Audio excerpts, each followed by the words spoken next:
Hey guys, Chaos Shinobi here. This is a story where after the final valley Naruto decides to leave Konoha after how they treat him. This is a story where Naruto will have overpowered abilities like the Sharingan, Rinnegan, with style and the 8 gates. Now let's begin. Chapter 1. A blonde boy laid, silent and unmoving in a bed. He could move, he just chose not to, too tired and too sick and done with all the bullshit. Sasuke has beaten him like he always did, and he hated it. He wanted Sasuke back so bad because… no reason really. Not because he was their rival or because they liked each other or because their fights were fun and their conflict important. It was for no reason at all really. He hated him, didn't he? Always did since Academy. He could tell from the sneers and superiority. All because he was an Uchiha. That is why he hated Naruto, because Sasuke was born to a big family in a big house and a large world and so many to love him, and Naruto was just so different. Sasuke even hated him after he lost everything. No family and no love, and only loneliness. Hell, Naruto could say in that way they were alike. The only thing they still had was hate. But the hate was mutual. Sasuke lorded his strength over him in the academy by simply leaving without looking back after a duel, by dismissing the fangirls he loved so much. He was obsessed with Naruto. He had to have been to dismiss that much. Naruto knew he only dismissed what he had because the blonde wanted it so. Sasuke had everything: talent, fame, love, and the Jinchuriki didn't even know why people hated him. The boy, blonde hair as a tuft, found himself scowling, trapped in his mind. Then his sensei entered the room. His face, even obscured, looked grim. "Naruto, are you okay?" But before he could finish, his student yelled back. "Pack it, bastard!" Naruto barked, his blue eyes narrowing in anger at his teacher. The veteran ninja looked surprised. He couldn't even understand what was happening with his student.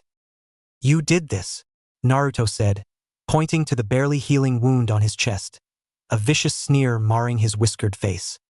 "You taught Sasuke, the traitor, how to use the jutsu that caused this wound. You taught him an assassination technique and he used it on a damned friend. This is what not training me gave you. A big hole carved into me." The boy was furious, but Kakashi didn't look like he was going to fight back, just looked remiss and damaged. Near dead, not in body but mind. "What was it? You hated me? You wanted me dead? You wanted me to get killed by that piece of shit Uchiha, so you didn't have to deal with me? Because then it would make sense to the Uzumaki. Nobody ever failed to make him the fool and use him however they wanted. Kakashi would just be another on a long list of insane bastards dedicated to ruining his life." Kakashi, on the verge of breaking, slammed his fist into the wall. "No, I never knew. I want you to be safe, Naruto. I couldn't ever. I made a mistake and I am sorry, but But what? You should have given me that technique," made Sasuke forfeit, "and I would have beaten Gaara like I did anyway. And Sasuke would be here, and you would be an actual good sensei. But you never were and never could be. I don't want to see you hurt. I promise." Naruto scoffed. "Yeah, right, you're just like everyone else, driving me away from kids and looking at me scared. You just didn't want me to explode. I see it in your eyes. The only thing you see is something with 9 damn tails. I see your father, damn you." Silence fell, for seconds. Then a small voice picked up. "My father? You knew my father? And you never told me? Or took care of me?" "I couldn't, I was a kid and Bullshit. Who was he?" Kakashi stayed silent, hand covering his head, him wanting nothing to escape from that room. "Tell me." His body flickered out of the room, vanishing. And Naruto just sat there, anger and rage pouring out of every part of his body. "Naruto, what happened?" Sakura was standing in the frame of the door, having came in after Kakashi, only seeing an enraged Naruto and cracked wall with a hole the size of a fist. "Shut up," Naruto commanded. He always thought he liked Sakura, but she always ignored him. All he wanted was a single date, but he was too unwashed or uncourteous or mean or egocentric or anything. She berated him so much and complimented Sasuke no matter what. "Oh Sasuke, you were so cute. Oh Sasuke, you were so kind." Bullshit like that, he couldn't fucking handle. Why wasn't that him? Why wasn't he adored? "What? Naruto, I know you just got out of something serious, but don't you think that is a little rude?" And that other thing, her desire to always be right, to always want to be a perfect princess. It is why she wants Sasuke and why she hates Naruto. She does, doesn't she? Of course she does. He promised he would bring her boya back, one she actually cared about, and he couldn't. Honestly, he wouldn't blame her for thinking he did it on purpose. He should have, but why would he even want her? He wanted love, yes, a girl, an attractive one, but Sakura was mean and obsessed. He didn't want that anymore. Hell, he hated this whole fucking village. Just leave me alone. Sakura stared at him, anger evident, until she in a huff walked away. She clearly wanted to say something, but didn't care enough.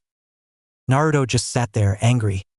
All his life he had been feared by the villagers, shinobi and civilian alike, because the fourth Hokage had chosen to seal the beast inside of him, and he wondered how his life would have been without it. Parents, people caring about him, smiles and sun. But who cares?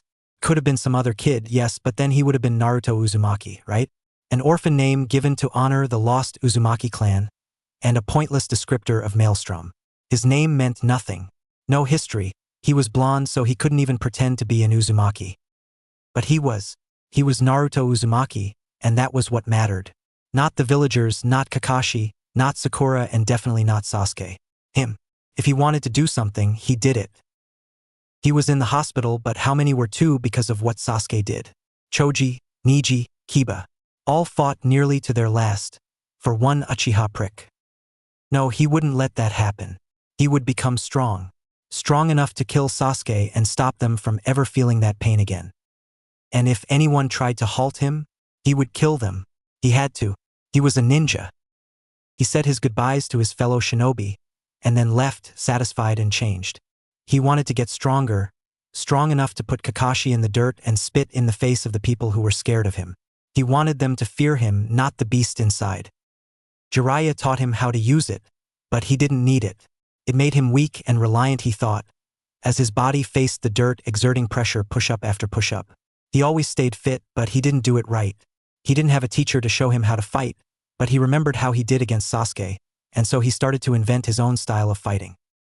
No mercy. Each blow would break bone or organ, even if it needed to sacrifice his own body. He kicked trees over and over again, shattered his knuckles on stone, but they healed back soon. He practiced Rasengan after Rasengan, until his palms bled and the area looked like a minefield after a stampede. He spawned clone after clone, learning how their attacks worked. The best teacher is yourself, he reckoned, so he taught himself. He copied the moves they would use, went through katas with them, fought them. And what he realized in his last moments before passing out, that they learnt too, and that learning returned to me. Jiraiya came for him, but he just stood there. Watched. Naruto didn't care. Eventually he pointed out things, got more involved, gave him jutsus and added moves to his repertoire, and he eventually said, "Kid, your level of progress, it's fucking scary." Naruto would have smiled to that had it been over a week ago. Now he just felt empty. A boy, blonde hair and easy identifier, marched out of a shop, new clothes in hand and on person. He had made some money from missions and decided to get new clothes. Some were jackets, black and navy blue, some were combat pants and shoes and shirts and everything. He wanted to change. He threw his old jumpsuits out. It just didn't feel right. And then a person came from behind him. He turned, launching the clothes in his hand into the air and spawning a clone to snatch them out the sky. It was Ino, and she looked startled. "Oh, Naruto, sorry I startled you." She giggled, and maybe Naruto's wide-open eyes did look that way. "How have you been since the mission? None of us have seen you since." Naruto felt like simply walking away and felt like never seeing anyone ever again, but thought better of it. He put on his old fake smile and did his old fake head scratch and then stopped. Felt wrong. With a sobered face and tired eyes, he asked, "How are they? Are they safe?" Ino looked at him, critical. She could tell something was wrong, different. "Alive. Choji is still in surgery. I should have been there with them." Ino spoke, looking off to the side. "Tell them I'm sorry." Her eyes widened at that. "Oh, what for?" "For not killing Sasuke when I had the chance." The he body flickered away. And Ino felt weird. She didn't know what to think of this new Naruto. Jiraiya gave his student a written message. He found the kid's development a bit scary. Day by day he was looking more and more like the third, older maybe, but he was also beginning to resemble Orochimaru. He knew better than to think both, but he couldn't tell you which one was wrong. The letter was from Tsunade. It was made to announce a meeting where they would discuss where Team 7 would be going in the future. Naruto had to attend. The boy got up and left to see his team for the last time. Naruto, new jacket and clothes and demeanor and mood, walked in. He didn't have his usual cheery smile, or his usual determination, or his usual fervor. And Tsunade could tell, but she was Hokage. She could ask him what happened later. She wasn't stupid. She knew from what Jiraiya has said and her own smarts that this was because of Sasuke, but she didn't know what it was exactly. She scanned her eyes at Kakashi and Sakura, yet both looked apprehensive. They were, what? Afraid? Welcome, Naruto. Now that you are here, we can start this meeting. We will discuss wherever Team 7 should be disbanded. It should. And that was a surprise, Tsunade noted. That Naruto, that unstoppable, unquestioning, stubborn brat, said he didn't want to be part of the team he would have died for? Sasuke really must have changed him. But Naruto didn't care. Not anymore. He didn't care how people saw him, how people acted towards him, their thoughts or observations or perceptions or fear. He knew they wouldn't change, not now, not ever. Mothers would steer their children away from him. Ninja would think of him as an unstable wreck. But what if he became Hokage? He wasn't that well read, but he had smarts, he knew that, and he heard what Jiraiya and other ninjas thought of the fifth before she was crowned. A gambler, a fraud, a coward, a traitor. She left her village in the middle of a war when it lost people. She should have been hated for the rest of her existence, but she got the hat, and so everyone loved her. He needed that, he needed to change things.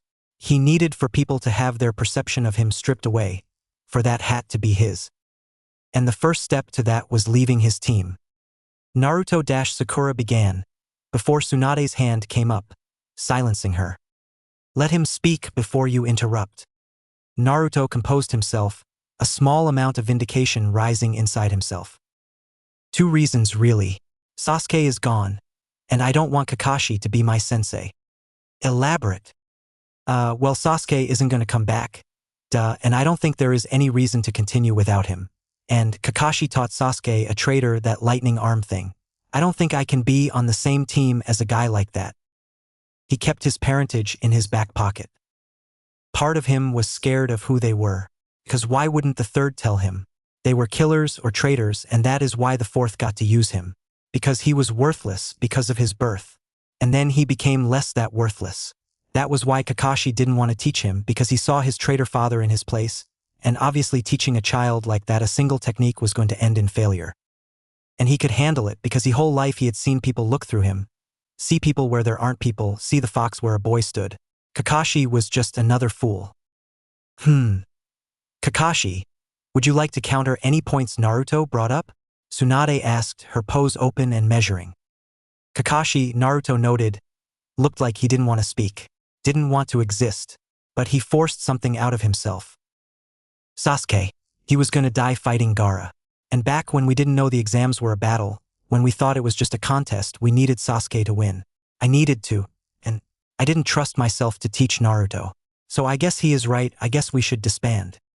He said this lethargic, emotionless, energy gone. He felt dead, and Naruto had been the one stabbed through the heart. Sakura, do you have anything to add? She looked on the verge of tears. She charged out the room without another word. Good riddance, Naruto thought to himself. Well, this team is a disaster then, Tsunade proclaimed, unimpressed. I am disbanding it right now. I would add Naruto and Sakura to other genin groups, but Sakura is going to be my apprentice soon enough, given her promise in medical jutsus, and according to our resident spy master, Naruto is fit to be Chunin. The blonde boy's eyes widened, and he smiled wide, because he was one step closer to becoming Hokage. He bounced over to Tsunade, hugging her close whilst she sighed. All right, let go of me, brat. There we go. Well, then we have to talk about whatever thing is going on between you and Kakashi. Kakashi looked unsurprised, but Naruto was off guard for a second. She must have been told then, he figured. That or deduced something somehow. Kakashi sighed, then began. I'll start. Naruto, your father was my sensei. He was also the 4th Hokage. Naruto's stomach plummeted. He felt the emptiness of before coil and turn into something darker. His father, his own father, made him a living human sacrifice? I should have told you before, I should have helped you, but I was weak. I joined ANBU and spent the best years of my life trying to kill myself. I was only 14, and we should have been brothers but dash. Then why? Why couldn't you at least train me? Kakashi stared for a long time, before opening his mouth again. I see your father in place of you, and I see myself. I see this young brat hated by the village. I see him, talented and young, and heart in the right place but vicious and feral. We aren't the same, no, but you are inherently skilled in a lot of ways. I was and am too weak. I can't help but see myself, cold and foolish and terrible. The me that got my team killed. And that hurt. Naruto thought to himself that Kakashi thought so little of him. That he would get his teammates killed, that he would be so foolish. He sacrificed everything for them, and in the end they were the ones who betrayed him. Kakashi was wrong, so wrong. You think I am like you and my dad? That I would sacrifice my own son or get my teammates killed? I protect my friends. That is what makes me Naruto Uzumaki. Sasuke is more like you, damn it, with him betraying his friends and being a prodigy and all. Sasuke isn't a prod dash. And is that an excuse to not teach me? To ignore me? To treat me like filth and exonerate that Uchiha? Naruto, it wasn't like th dash. My entire life I have had to deal with this bullshit, and you don't understand any of it. I am glad I am off your team because look at me now. Chunin, stronger, smarter, more independent. I am better, simply because I am not under you anymore. And Kakashi stayed silent, just stood there unmoving. And Naruto thanked Tsunade, who told him he would get his Chunin vest later, tomorrow with a couple others, and asked him if he wanted to talk later, and he declined, and then left. And then Kakashi asked, "May I rejoin Umbu, Lady Tsunade?" The next day, Naruto, Neji, Choji, and Kiba were made Chunin. Lee and Tenten were put in for a provisional exam that would see them promoted a few weeks later pending Lee's full recovery. So, the Rookie 12 went to get something to eat, an Akimichi-owned restaurant owing to Choji.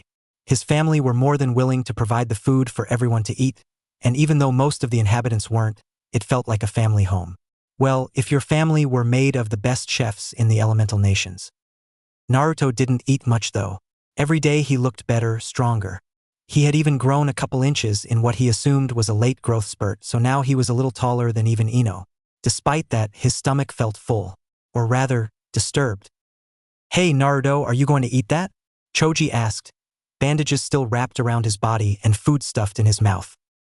"I'm sorry. Sorry I convinced you guys to come to save Sasuke. All of this could have been avoided, you know." Contrary to popular belief, Akimichi weren't fat. They were bulking, constantly. That is why Choji's grip, even after withering in a hospital for more than a week, was still strong enough to rock Naruto back. "Don't worry, you wanted to save your friend. I get that." Naruto sighed though. Tears nearly brimmed in his eyes. "Yeah, but he was never really my friend. Just took me a bit to realize that. You guys though, you matter."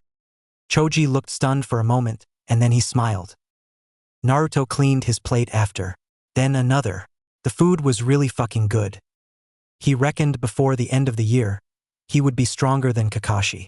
No, he believed it. Naruto and Kakashi spoke little.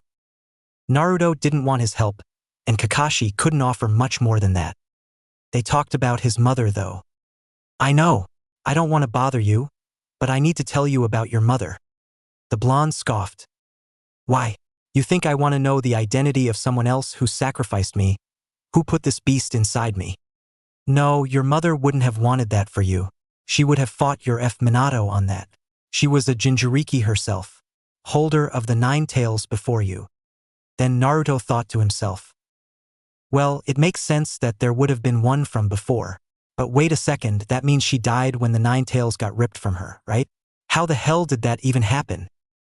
Kakashi stayed silent for a bit, paranoia and anxiety and failure and a little bit of spite rising up.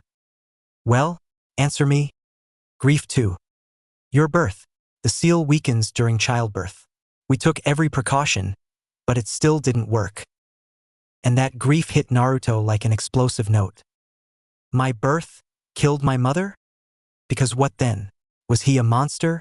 He had caused this shit, didn't he, from the start? He actually caused it just by coming into existence. His mother could have never given birth to him without the 9 tails coming out, and killing her. But he didn't choose this. Never chose to be born, to have the 9 tails sealed into him, to have his father choose him. They loved you. So much, Naruto. Even before you were born they dash. What was my mom like? Kakashi swallowed. Like you. Boisterous and cunning and chaotic. She had rage too. People called her the red-hot habanero because if you called her a tomato she'd beat the shit out of you. And Kakashi didn't say Naruto was like his father, smart and analytical and nice to his friends, and filled with a deep cold rage that liked to dig so deep you didn't even know it was there. He saw Minato kill as his sensei, ever since 6 years old, and he was like a beast unchained. Wait, tomato. Did my mother have red hair? Yes, in fact. She was a real Uzumaki then? Because he was different from the rest of those orphans then, because he at least had a mother who loved him, understood him, and he had an entire clan. One of the last. And that dream came crushing down. Most were wiped out at the end of Uzushio. They fought hard, and Konoha came to save them, but they were too late. Most were dead, the rest scattered. Your mother was the only refuge here. Well then I'm alone again. Kakashi body flickered away, too cowardly, too fearful to deal with the child he had abandoned for years. Naruto just sat there, training field, desolate. Then he began to train again. Naruto became less loud. He stopped smiling as much. Maybe someone would have thought this was because he was sadder, despondent, but it wasn't that at all. He just stopped caring. The hypocrisy of it all though. He was the son of the most celebrated Hokage ever, yet they feared him. He thought maybe he could yell it out, point at his father, and say, "Look, that is my dad. He loved me and you should too." But he knew that was pointless. People didn't change, didn't see him for anything else because of context. The facts remained, he is dangerous. Isn't he? He can fight one-on-one with Sasuke Uchiha souped up with some bullshit curse mark. Fuck up a tailed beast. Hell, he even beat back Orochimaru's fuck buddy for whatever that gray-haired bastard's name was. So why wouldn't they fear him? Why would telling them, "I know I'm the 9 tails Jinchuriki, I know why you all hate me, and hey, the former leader of this village, who was my dad by the way, sacrificed me for all of you and I know that too," even change anything? If anything, it would make things worse, Naruto look unstable or dangerous, knowing too damn much. And they didn't matter anyway. He wasn't strong enough to be Hokage, so it couldn't. He didn't need support to become that man, he just needed power enough. The first was the strongest, the second was his brother, and even beyond retirement they didn't dare contradict the Kami no Shinobi. The third was his student and succeeded the 1ST's title, and the fourth had stories telling of his massacres, macabre genocides, squads and armies alike taken out in seconds. Each one after the last, too fucking strong to get told otherwise. Sasuke was stronger than him. That was the truth, ugly and bullshit and stupid. That he could beat him. Naruto hated it and it drove him closer and closer to his goal. He would surpass Sasuke. He would surpass them all. Push past them all into the fucking heavens. Past all of them but those close to him. He liked the Rookie 9, sans Sakura. They were nice and respected him, but not since the start. He needed to show his strength, his intelligence and drive and skill, but he had changed their minds. He knew that would work for everyone else. It had to. He had spoke to Ino a lot at the nearly bi-weekly meetings the Rookie 9 had. He liked her, but he questioned wherever it was the hormones thing Pervy Sage joked about or if he actually liked her. Because she acted a lot like Sakura. And was that good? Was he just chasing a version of her that could be interested in him? She laughed at his jokes though, acted flirtingly, and he didn't know what that meant, just that he liked talking to her, to seeing her smile. He would wait on it, he decided. No point overcomplicating things after all. Sakura though, Naruto liked less and less. It started that day in the hospital but continued more and more. For some reason she wanted to talk to him about the situation, even though Naruto knew it would end in tears. She wanted Sasuke back. She loved him. So how the fuck was she gonna forgive Naruto for it? And she had burnt those bridges anyways. Too aggressive and too unempathetic. A new word he had learnt, and cold-hearted. So one day, when he ignored her a little too much, she yelled. "I know Sasuke leaving hurt you, Naruto. It hurt me too, I get it, but you can't keep ignoring it. Ignoring him because you don't want to deal with it. Please, I just want things to go back to the way things were." That did it. The way things were? With you calling me a dumbass, with Sasuke ignoring me, with me pining over you both? You think I want that? No, You wanted all the attention in the world. A dark prince like Sasuke-kun and an annoying obsessed brat. Both of them to be yours. You didn't care about either of us. Just what you could get from us. What the hell are you talking about? I cared about you and Sasuke. Sure, I will admit I made some mistakes, but it doesn't matter. I still want to be friends, to repair this, okay? Can we try at least? And Naruto, furious, turned, walking away fast. Try all you want now that it doesn't fucking matter. She bit back at him. Yeah, I will try. He turned back, angrier than before somehow. Just like you tried with Sasuke, huh? The most ridiculous thing, the worst thing, is somehow you still love him. Love this guy you barely knew. Love this person that wants to kill you and everyone here, that would betray us all for a bit of power. Don't speak to me again, Sakura. And then he body flickered away. After that, Sakura stopped trying to talk to him. Naruto flew at Jiraiya with an overhead fist, his arm being flipped around, his body following, swung mid-air by his sensei's large frame. He spawned a clone though, his doppelganger swinging him around back towards the white-haired man but being kicked in the face right when he was about to impact. He exploded into smoke though, substituting with his clone in the last moment. Kunai at Jiraiya's neck. Good job, brat. You forgot one thing though. And then a blade came at Naruto's own. I know how to use shadow clones too. Spar over. He might have pretended it was for the kid's benefit, but he was breathing heavily too. Heavier, in fact. The training was brutal, he thought, but the kid kept up at every single turn. He was 15 now, shoulders wired with an impressive muscle, arms getting bigger every day. He was taller too. Jiraiya thought he might get taller than even him, but estimated around 190 centimeters to be a rational endpoint for him. Irrational, he sounded like Orochimaru. It was scary though, how he had trained all day and still had that look in his eyes, unchained and unstoppable like nothing else. We're done for today, keep on those elemental exercises and for fuck's sake rest. I know you heal quicker by the day, but your brain won't, and Tsunade will have my head if your brain starts leaking through your nostril. Naruto chuckled at that, though his smirk went thin, and he asked a question. You were my father's sensei, right? Jiraiya raised his eyebrows at that. Why now, after about a year? Oh, and what a year it had been.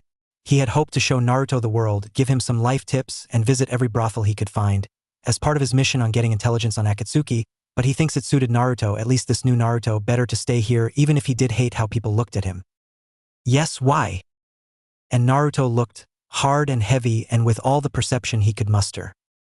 Why weren't you there for me? The white-haired man looked away, whistling to himself. Asking the hard questions, aren't we, kid? Well, for one, I had no real reason to take care of you. You weren't my kid, and Minato wasn't mine either. The third said he would take care of you, and that was it. That and I'm just not a very good parent. The inquisitive look his student had told the large-set man to elaborate. I had a kid once. It didn't go well.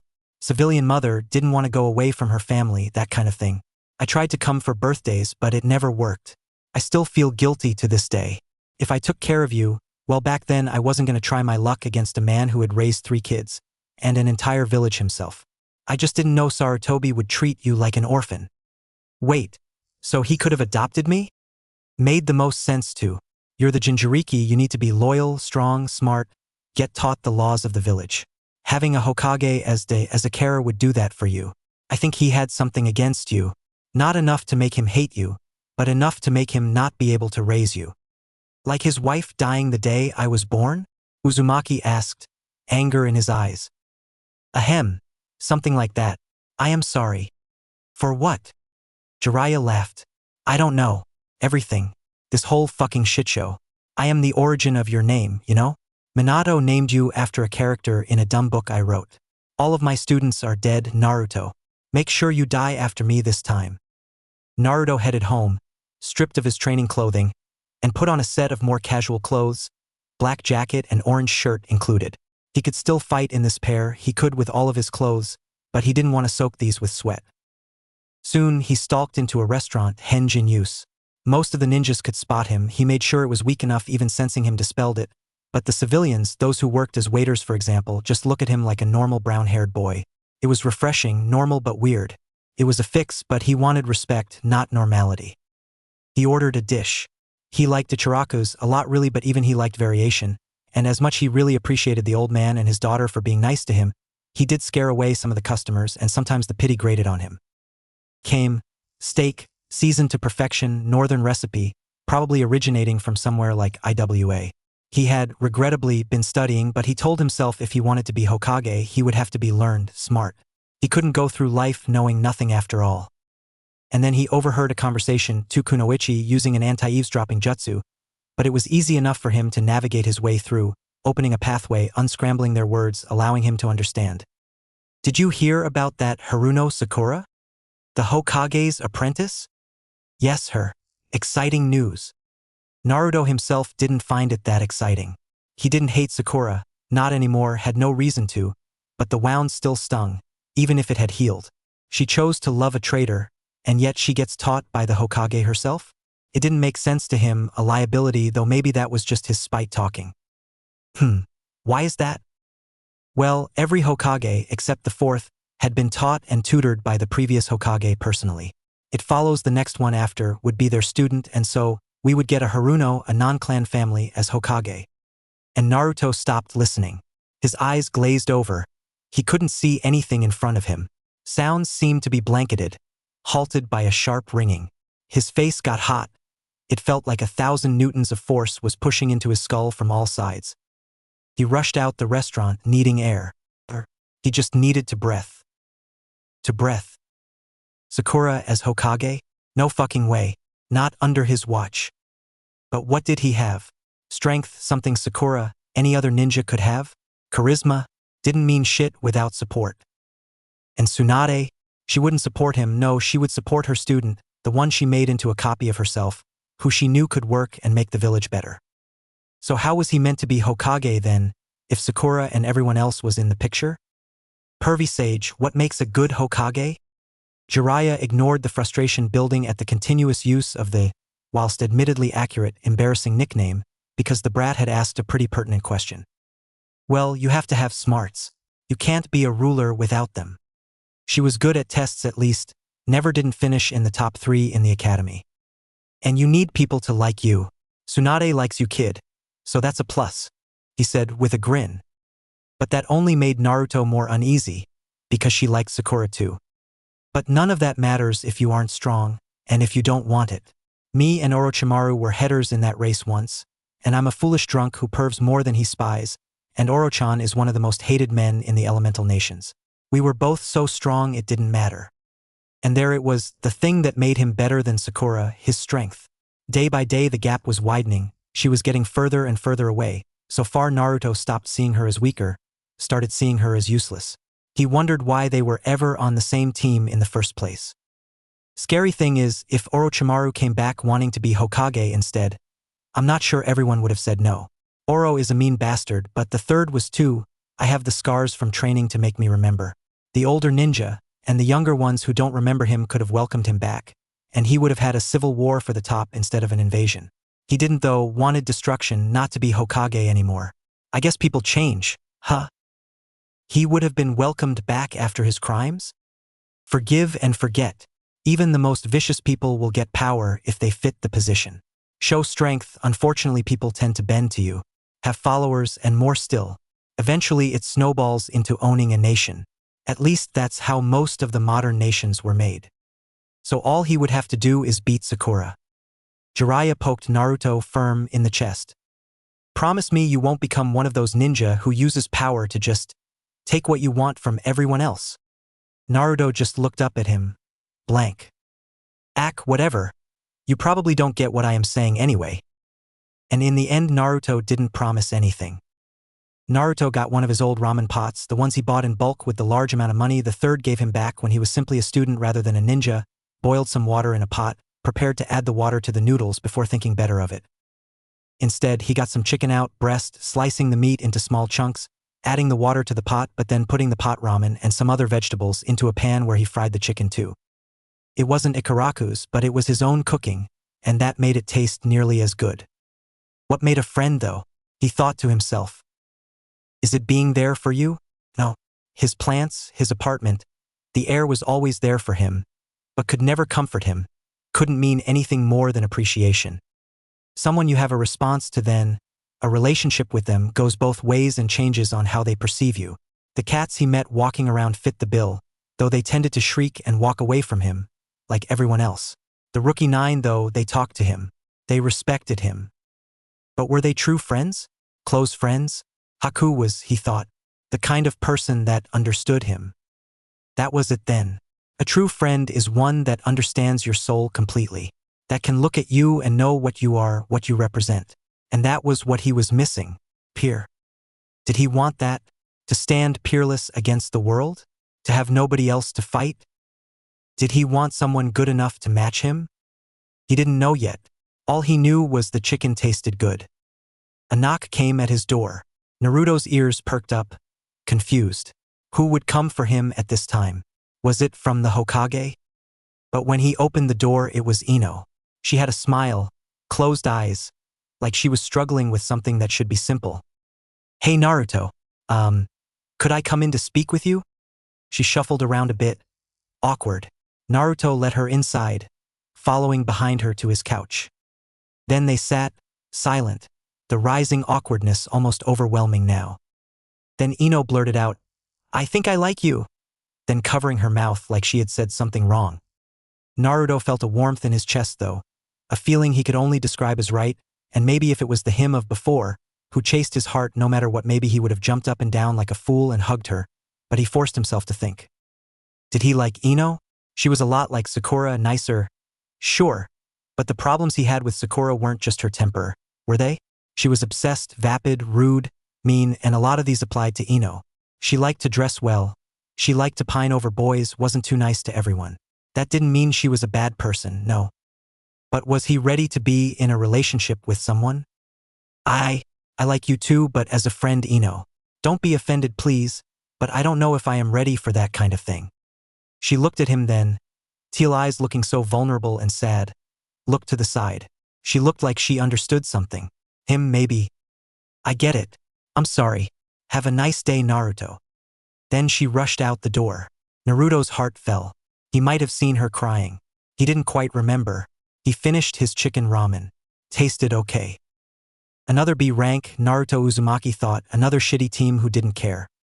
They didn't hate him, but it was hard for them to not think of his position as Chunin to not be favoritism. He brings back the Hokage and gets a shiny new promotion. Look at the whiz kid, whoop de fucking do. Forgetting Shikamaru, yes, fucking Shikamaru, got promoted before him. He wasn't strong enough, determined enough, or decisive to be one, but they had made him one anyway. But when are you ever ready? Naruto wondered. The Nara looked more tired as of late even. He doesn't look like the lazy bum from before, but work had run him down. He doesn't slouch because he is bored anymore, he slouches because he is exhausted. In the wake of Sound's bullshit, a number of missions had to be taken to reduce their influence, and that put a lot of pressure on the newly made Chunin. He could see it in their eyes whenever they met at Choji's to have dinner. But when he looked in the mirror, his own eyes looked full of energy, of power. His team was rushing through the trees. Demolition detail, routine he guessed now. He was excited the first time he got to set the explosive notes down, but you wait so long for them to go off that you barely hear the thing from having escaped so far. Once again, he and his team set the notes down across the makeshift camp's outskirts, piece by piece, delicate and specific. They didn't need to infiltrate the base, that was the purview of the ever-prestigious ANBU, but they got to layer the outsides. The idea always was to blow up several sides at once. Would make the soldiers within think it was an attack on all sides, and then rush out to meet them, letting the ANBU infiltrate, escape with intel, and trap the insides. Most sound bases were tunnels too, so they tended to flow them up, cave them in, trap anyone inside, create chaos for all those outside. This time, though, the Jonin leading us was distracted. Maybe it was his rash on his neck, or the full moon, or he was tired, or it was the fox child. Either way, he was meant to be keeping watch, and he didn't. A blade cut through his chest in one clean stab, back to front, the Jonin able to see the tip before dying himself. He choked on his own blood, unable to breathe with the steel inside his body. He was dead, he realized, before it had actually happened. His eyes closed, dead, body still upright. The rest of them mobilized, Naruto spawning half a dozen clones to protect his other 3 teammates before charging in. The sound Nin ripped the sword out, pushing the body into Naruto, who deftly dodged to the side, boots scuffing against the floor. The sword whistled through the air, just about to hit Naruto, but he stepped to the side again, shifting the blade with both his hands, palms on the flat side like how Jiraiya had taught him, wrenching it out of his grip, then running up to his throat with an elbow strike. His mind told him to Rasengan the man, but it would be too loud, his mission would fail, so he took out a kunai instead, slashing down at the man's legs, dropping him to his knees before turning around him behind, stabbing the weapon into the back of his neck. Then he was dead. His first kill. He felt a little numb, like he didn't know what to expect, like it didn't feel real. He knew why he did this, it was to protect people, but why had he even become a ninja? Why did he? Then a clone popped. 7 o'clock. There. He threw the kunai, sailing through the air, puncturing the sound Nin's lungs from the back, dropping him to the floor, saving his ally. Another sought to take advantage of the situation, trying to tackle Naruto from the side, but in his grip was only wood, a log replacement revealing itself just as Naruto came from above, his fist smashing skull into bark, breaking it open in one blow, debris scattering everywhere. He then body flickered to another, a single kick to the leg crushing it from the side, then another side kick to his nose fracturing it, a stomp to his skull finally killing the man in a threefold strike delivered in an instant. Naruto turned to the enemy's former assailant, who was stunned, on the floor, big surprised, almost frightened eyes. This man had never respected Naruto before, but now he did. He saw his strength, his power. He saw his ability.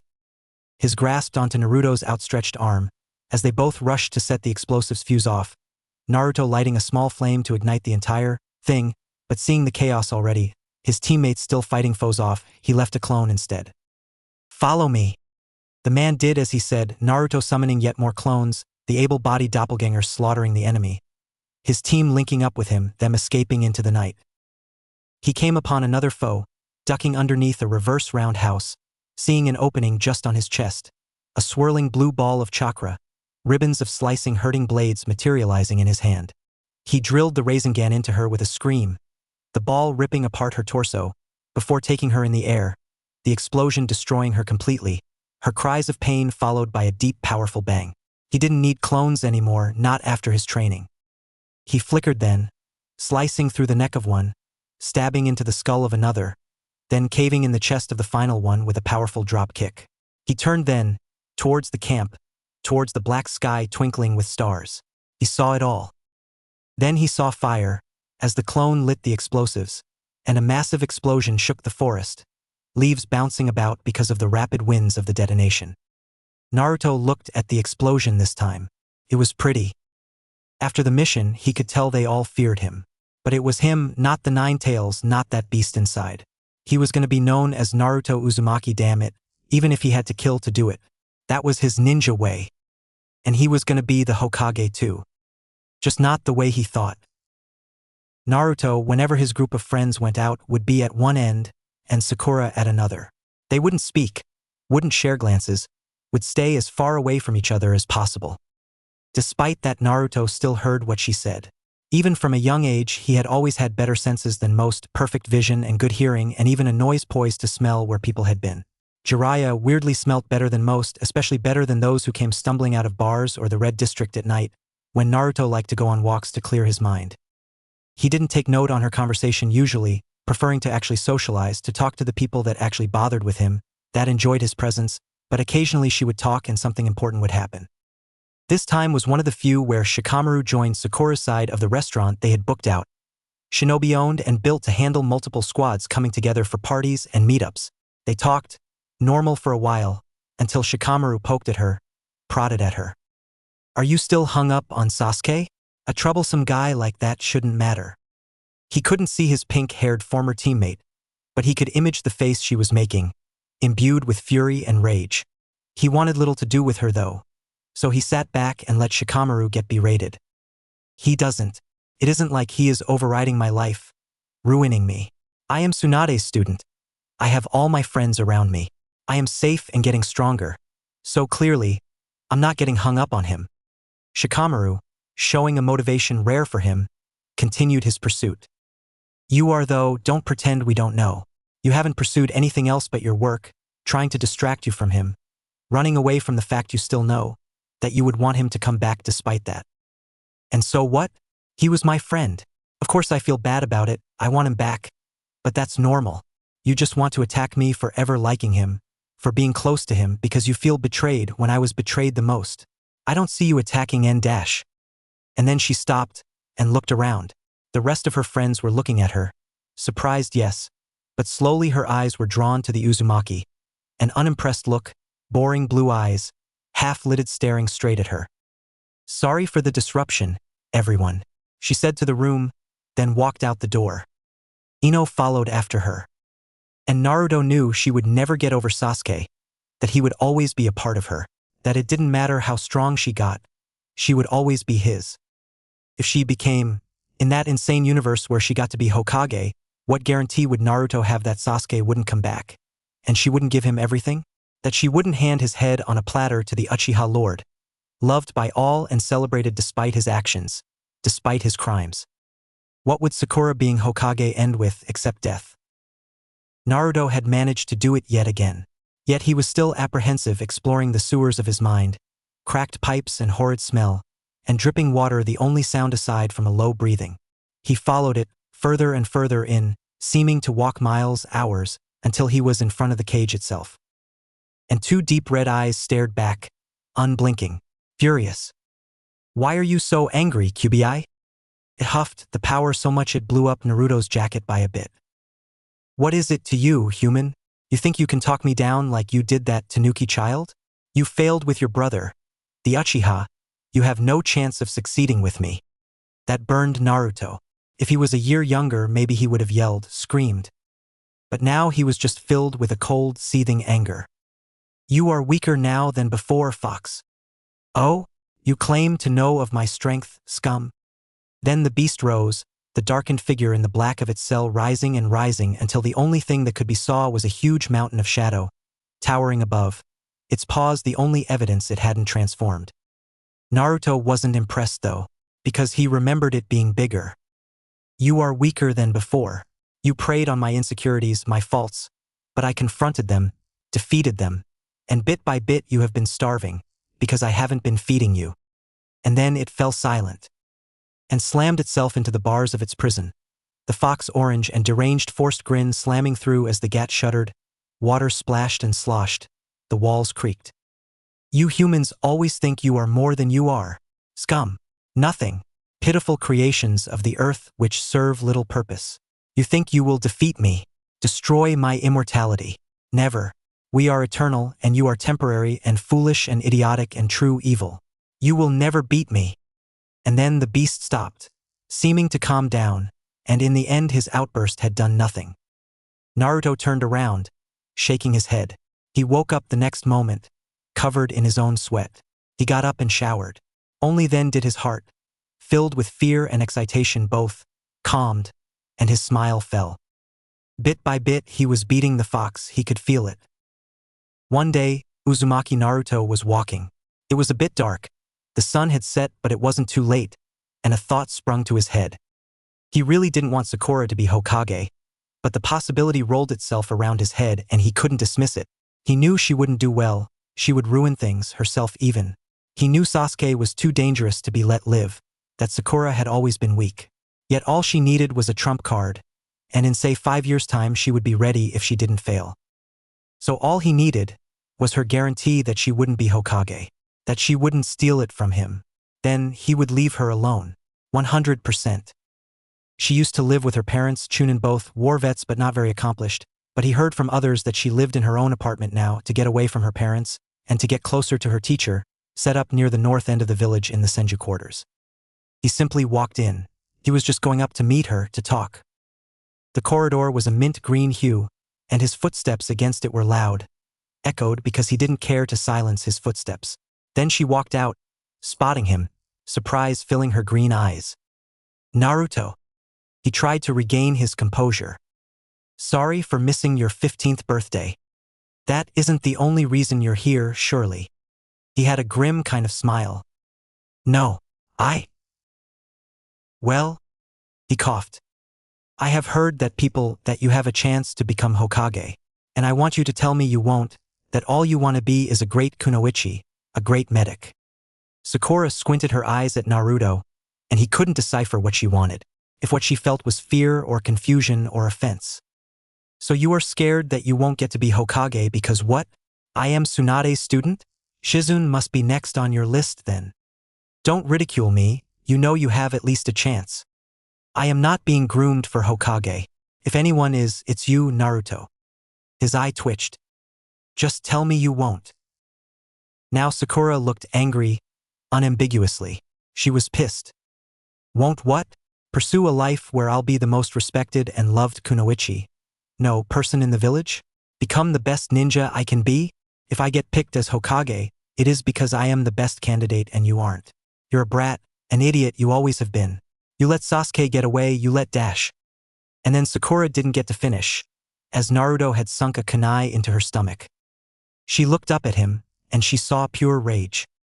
And standing there, kunai in gut, another teammate betraying her, Sakura could only wonder why. Naruto regretted it soon after he did it, but this was the only way, right? She was going to take it from him, what he was always meant to have, and she would ruin things, ruin it all.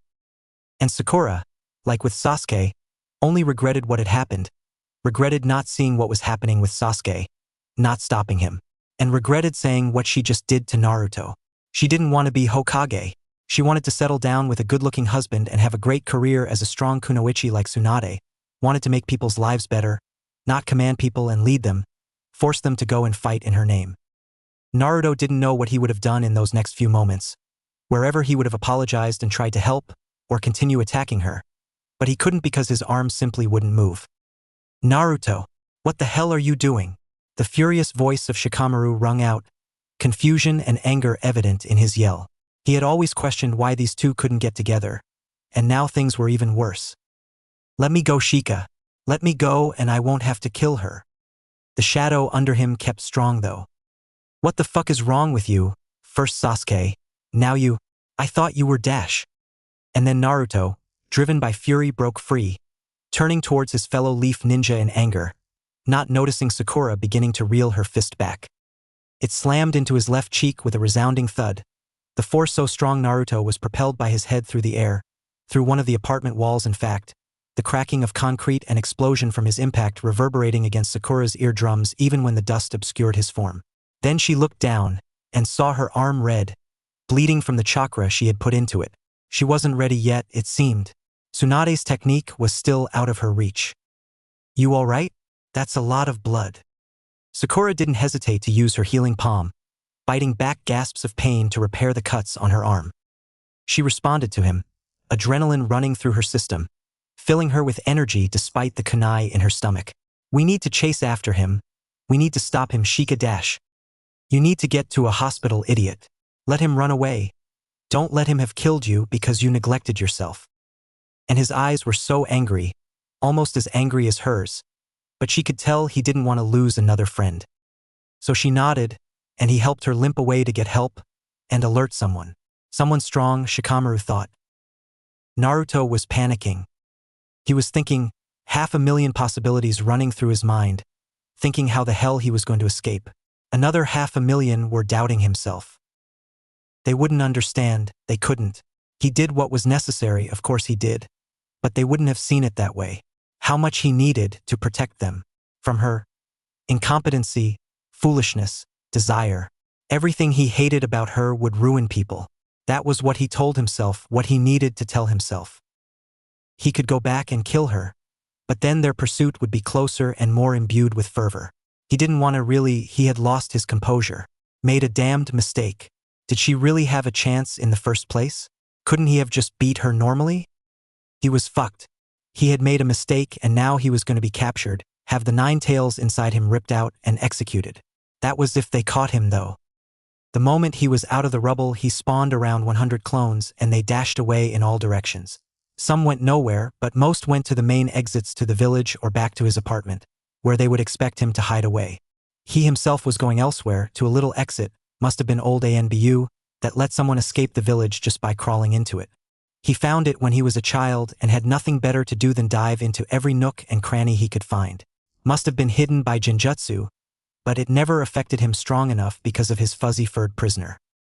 He entered it without conflict, nursing the cut on his face from his former teammate, the wound steadily healing with a small wisp of steam emanating from it. It was dark and damp, but he made his way through it fine, turning and twisting through the small concrete walls. Finally, he was out, the refreshing glow of sunlight on his face. Then he had to sidestep, dodging a kunai thrown right at his foot. The perpetrator was an ANBU, but with a blank mask, the only ink on it being NE. He had auburn hair and looked to be between 16 to 18. Couldn't have been any older, too short, and the bare skin on his arms looked too young. If I am correct, you, Uzumaki Naruto, are trying to flee the village. I'll have to ask you to return, please. It would do the leaf no good to have an asset like you gone. Naruto didn't answer, didn't care to. He had to escape, just had to. And this guy rubbed him the wrong way. Sure, he was a fellow leaf nin, but what if he was like Mizuki? A traitor, and he probably would sell him out, and being ANBU, he would have the skills to catch him. He body flickered into the man, a jab at his solar plexus blocked by both arms crossed. Naruto followed up with a flurry of blows, hooks left and right blocked each time, but his arms were getting battered bit by bit. Eventually he began weaving in and out the blows, letting his guard rest, yes, but also making his openings more obvious, eventually allowing Naruto to launch a high kick into his ribs, stunning his where a hook could slam into his face, forcing him to stumble away. The ANBU was back right up though, his mask slightly cracked, blood leaking from under it. He zigzagged, dashing left and right like a rabid animal, before reaching the Jinchuriki. The boy responded by kicking horizontally across, which his enemy ducked under, grabbing the outstretched limb with one arm, pushing his body down with the other, in a textbook takedown. Both now on the floor, the ANBU tried to follow up by slamming his elbow into Naruto's face, which he dodged by jerking his head to the left, then leveraging his strength, pushed his assailant into a reversal, his own elbow slamming into the ANBU instead. They were hurt, yes, but in that pain they snaked their legs up to the Uzumaki's chest, pushing him off and into the air, forcing him to flip mid-air, then greeting him with a few shuriken, Naruto using his clone as a platform to avoid the fan. When he looked back though, the ANBU was gone. Creepy. Then every muscle in his body told him to jump over a swipe, the blade barely passing underneath. He twisted mid-air, unleashing a kick across the ANBU's arm, sending his tanto scattering away, across the dew-blessed grass. He landed, as the auburn-haired adversary rushed into him, an elbow strike across his face, turning it to the side with its power, followed by a few punches, none of which landed, then a head kick, feigned into a grapple, the ANBU tossing Naruto through the air, into a tree, then smashing his skull with his knee after body flicking into it. And then Naruto burst into smoke. The real Naruto, having spawned a clone and dodged out the way, grabbed onto the stunned foe's waist, suplexing him from behind into the floor with a resounding strength, forcing the ANBU to roll across the floor, his body skipping once, twice like a rock across a pond, hard thuds and upturned dust and dirt marking him. He struggled to get up, but he still did, eventually, whilst Naruto studied him. Though he was the optimal distance, the ANBU didn't even think to do hand signs to cast an offensive jutsu. That didn't make sense to Naruto. He knew why he didn't do it himself, it was too loud. Everyone would figure out where he was, but the ANBU hadn't even thought to call for help. Didn't want to use jutsus, because he didn't want to be discovered either? Naruto gambled. He rushed towards the ANBU again, leaping into the air as both their legs slammed into each other, him flipping overhead after, and releasing an explosive note from his grasp to the side. As if possessed, the ANBU rushed over to turn it off, managing to release the disarming sequence of chakra, but it was too late. The Uzumaki used the distraction to his advantage, palming a kunai and slashing at his enemy's legs, then cutting across his now dropped body, slicing under his ribs and chest, until stabbing at his throat.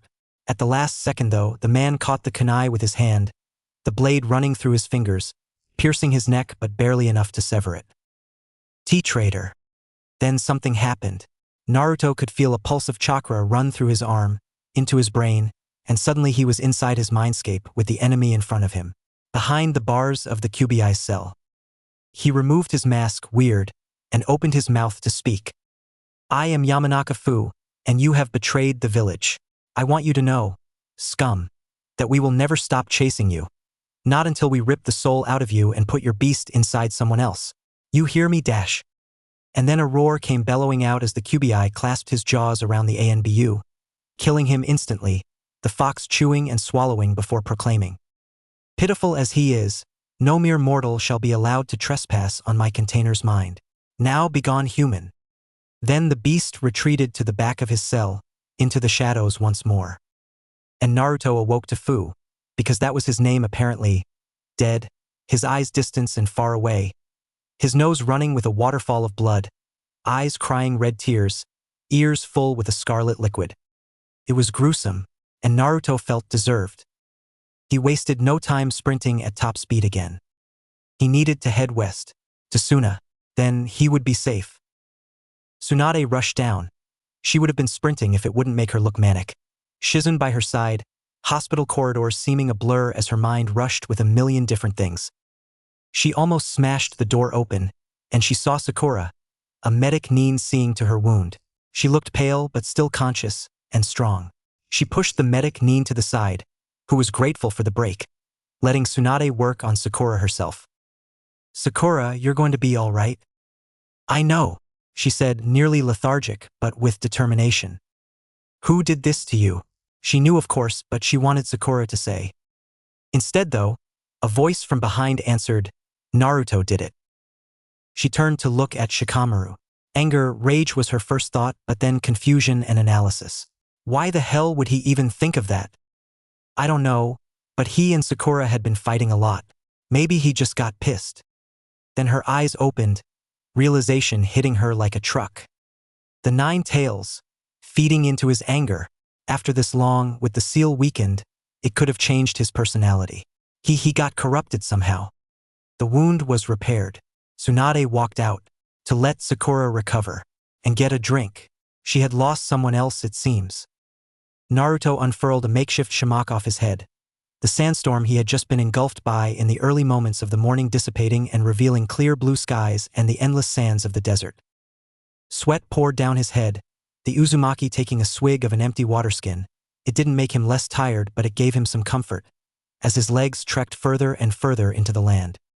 He had been pursued to and past the borders to River and Suna both. In hindsight, he should have taken more water from those cool streams he dived into to rid himself of his scent. Regret at his misfortune in traveling over warm pale gold sand and living under the hateful gaze of the sun. His targets, and he had to kill a few, were Jonin or Hunter Nin, dangerous and difficult to fight, but when he had his full arsenal it was easy to dispatch them. He tried not to kill his opponents, but he wasn't sure if everyone survived. Arms and legs aching and burning, even under his tan, he walked on, one-minded determination. He needed to get to Suna, needed to see Gaara.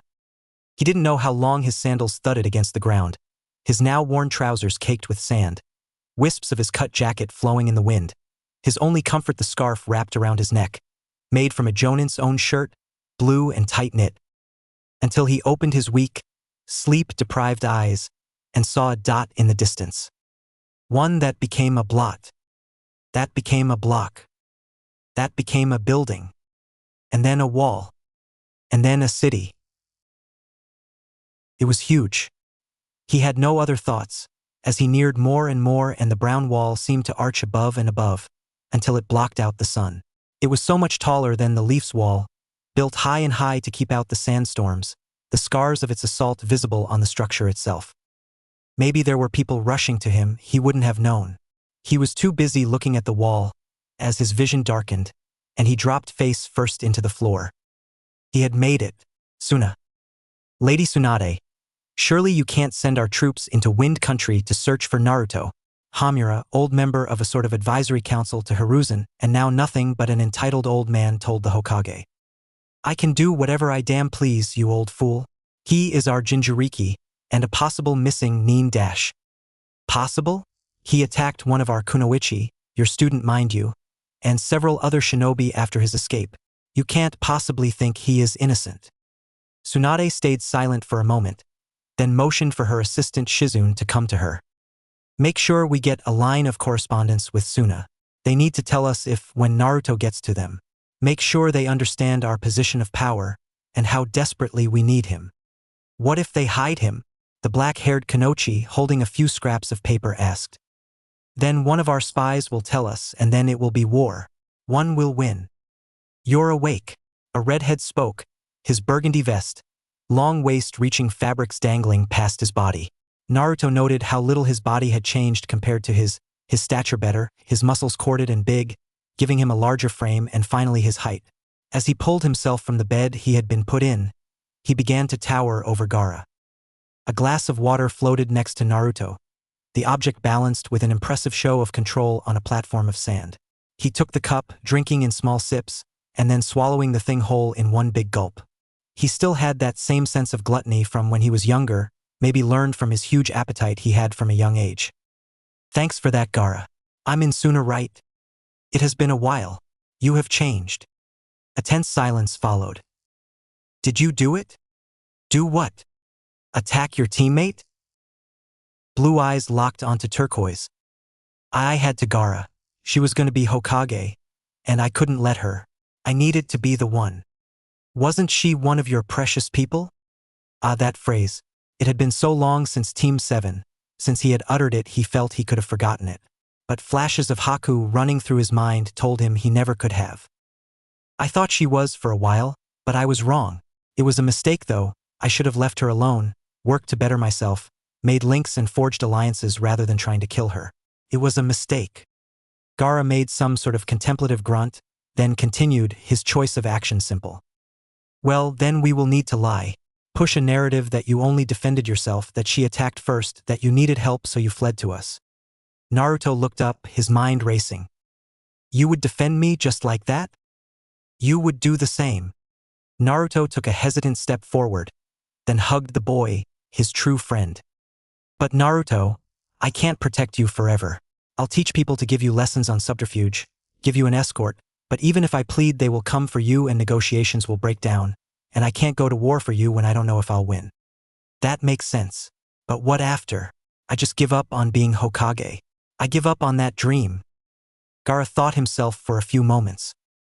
There hasn't been a Hokage like it in all history, but plenty of Kage have been put in power via coup. All you would need is power and influence. You have been branded a traitor, but if we put that seed of doubt in their mind, the idea that you are innocent, the younger generation, including your friends, would be more willing to be on your side. A prosecuted Jinchuriki, attacked and forced to flee, coming back and taking the village may be compelling. And Naruto hated it, but he needed to say it, to suggest it. And the son of the fourth Hokage too. What? That makes sense. And it works for us either way you put it. A successor to him or one who was betrayed and used by him. The two clasped their hands together in agreement. You know, Gaara, you're scarily good at this. He smiled.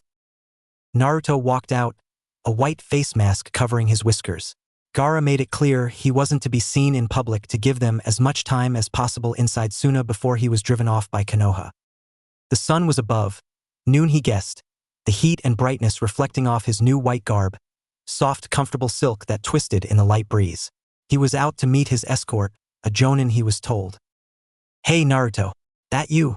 Asked another blonde, her hair done up in bunched up twin tails, a gray garb and large fan on her back. He recognized her from the Chunin exams, but she was older now, 18 years old he guessed, taller and with a fuller figure. Tamari? I'm guessing you're my escort. She gave off a bright smile, one he liked the look of, genuine and caring, whilst fierce as well. My brother gave me the job of watching over you to make sure you don't get trampled or something. I guess it will give me a break after the constant missions I've been going on. Naruto smiled back.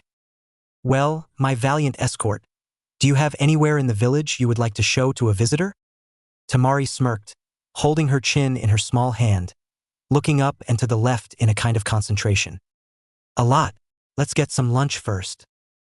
Naruto tried to summon a toad a few times, but it never worked. He assumed they struck him off the summoning scroll after Jiraiya told them about him, and he was fine with that. He would miss Gamabunta and the strength it gave him, but he was going to have to rely on himself. He was meditating, sat his legs crossed over each other, the warm winds of midday pouring over his face. Not too unpleasant for him to simply breath it in. If he opened his eyes, he would see the bottom of the city walls, the huge drop he would make into the desert sands below. But he didn't. He thought on the nature of the wind, the sand, the sun. How it felt similar, mirrored the nature of the trees and leaves and dew drip of Fire Country. It was peculiar, how something so void of life felt so alive. The dunes shifted like a body of a huge snake slithered through the landscape, the wind an ever-flowing breathing of the land itself.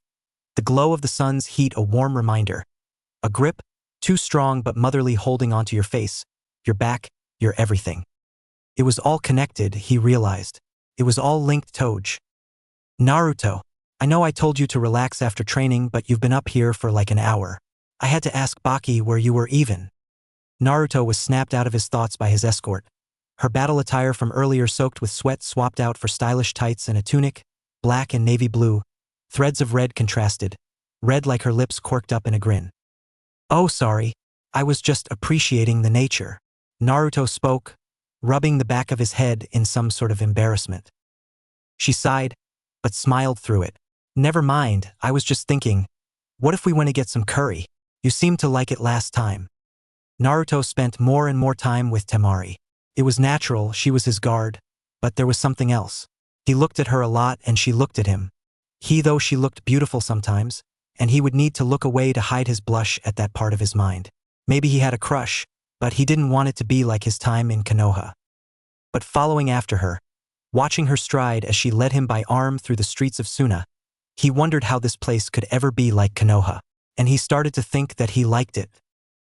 Gaara walked into a dim-lit room, asking one of his accompanying men, Suna's equivalent of ANBU charged with protecting the Kazekage, to partially raise one of the curtains, taking off his hat and face mask. He liked wearing the adornments around the people. They appreciated the tradition and it obscured his more unpleasant features. His eyes were a part of it, but Temari and Kankuro joked he had a resting bitch face, whatever that meant, but it chafed sometimes and he took it off always in private. He sat at a desk which was more like a round table. The Kazekage's estate had many such rooms like this, weird and unnecessary, nobody knowing quite how many were made and who made what. Gaara ignored the array thoughts, signaling his man to turn the screen on. And through it appeared Tsunade. We are both busy people, Lord Kazekage, so I will simply ask what I need to ask. Are you harboring Naruto Uzumaki in your walls? Gaara could lie, could say he had no idea where the boy was, but if a single spy had spotted him and found out what he kept a secret with henges and face masks, Tsunade would go to war, announced or not, and he didn't know if he could win that fight. So he told the truth. We are, yes. I ask you return him then. He is our asset, our ninja, and a missing nin at that. Gaara's lip upturned at asset, because was that all Naruto was to these people? A weapon, a tool to be used and discarded? Like he was? I will decline. He is a friend, a good man, and the crimes you have alleged of him, assaulting a teammate for example, are ridiculous. We will protect him as long as these claims remain unproven. And he used her opinion of him, young and inexperienced and a puppet for the elders, emotional and idiotic, and squeezed all he could out of it. He told her to convince him Naruto was a villain, prove it, and he would give him to them and they wouldn't have to war. Very well. We will prove these claims without a shadow of a doubt. We already have witnesses, evidence. And yet you lack a motive. You need his character. And from what I hear about your own adventure, that character is impeccable. Tsunade's own face, neutral, gained a determined shadow, reminding Gaara why the woman in front was the Hokage. The face reminiscent of her grandfather flashed on her features, before falling. Don't worry, Lord Kazekage. We will reconvene soon, she said, her face still determined, a challenging smile on her face. And then her face left the screen. Gaara's stomach fell. He was scared, he realized. Scared of what he had just done. Scared if his wager would pay off. Konoha, he knew, couldn't just barge past and invade Suna without a good reason. Naruto hadn't been kidnapped. He simply wanted his crimes to be proven. Suna was supposedly a glorified prison. But Gaara held the key, and when the time came, he would let his friend out. Hey, your curry is getting cold.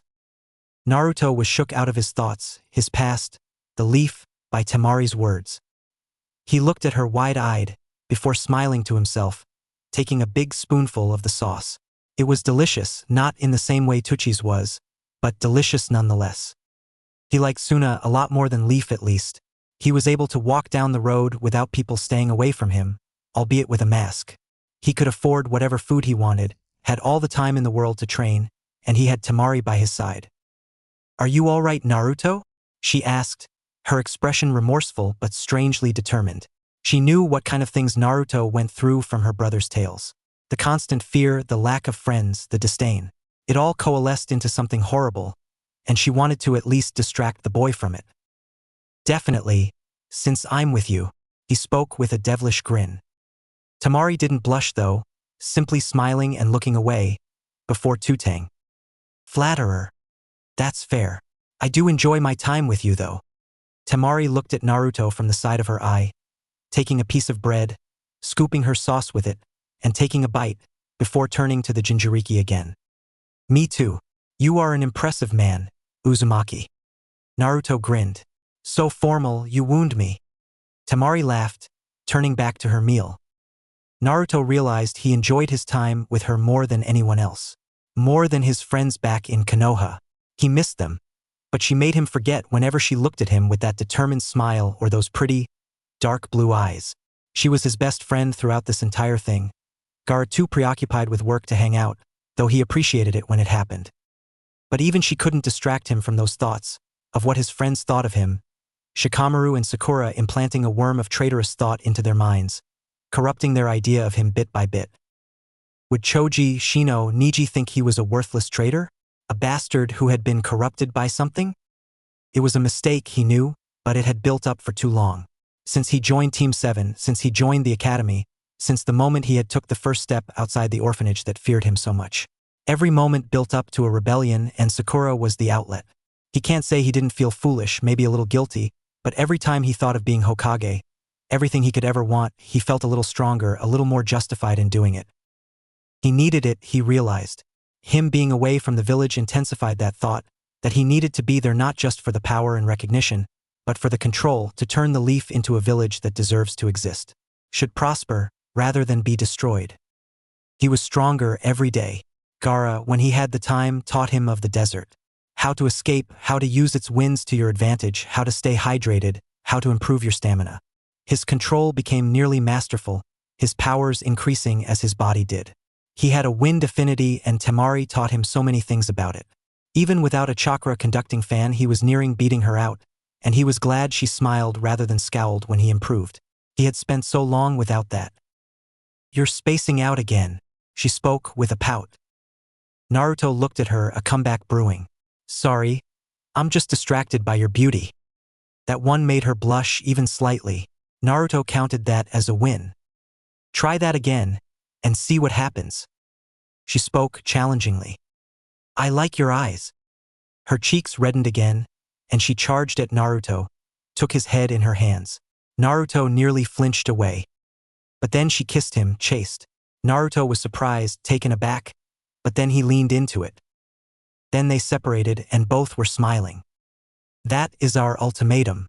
By next week, give Naruto Uzumaki to us, or we will have to take him.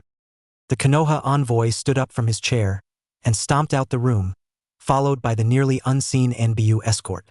Said escort almost certainly sent to spy out vulnerabilities as well as try to find Naruto. Gaara was unimpressed, but he did recognize the threat by what it was. The inevitable coming for him. He'd have to tell Naruto he was due to leave soon, though he was concerned by how his fellow Jinchuriki and his sister had grown close. He knew Naruto would do right by her. He never betrayed a true friend after all, but he didn't want to lose him and Temari in the same day. The question was, would she leave with him? How much did she love him? Naruto himself was of course accompanied by Temari, both nestled inside an underground bunker far from prying eyes the moment the envoy had arrived in Suna. It hadn't taken long for their dinners and lunches together to be called dates, for them to be boyfriend and girlfriend, though they hadn't done anything serious yet. Naruto thought he loved her though. She made him happy, happier than anyone else made him, and she was so brilliant too. Smart, determined, loyal. All the aspect he realized he valued in a person, all that which he needed. He wouldn't let Konoha take that away. He would fight, and if he couldn't do that he would run, flee from them to keep Temari safe and with him.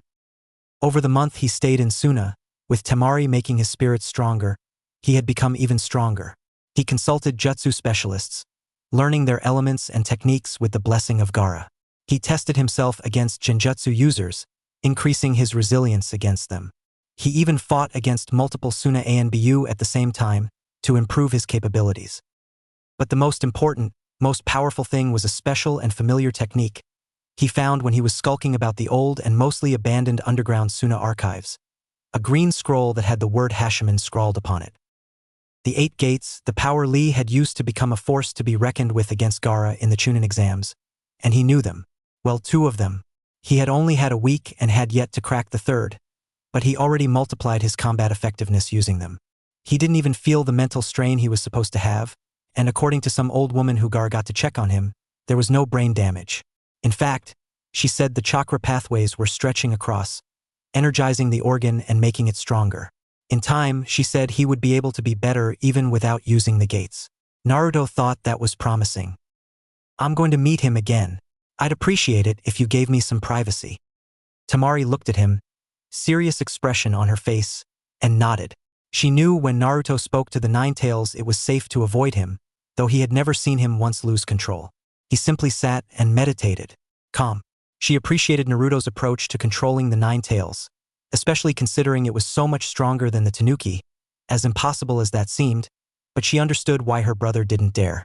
He had spent so long under its control, he didn't want to lose it again. When Temari left, Naruto calmed himself and closed his eyes. He thought of the wind outside, the desert dunes shifting.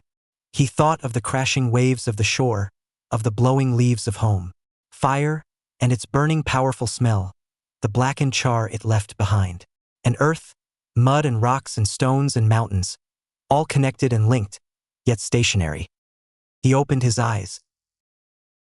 He no longer opened them to a sewer, but a passage, a tunnel of vines of grass and rock, spiraling etches of red and blue chakra leading further and further down.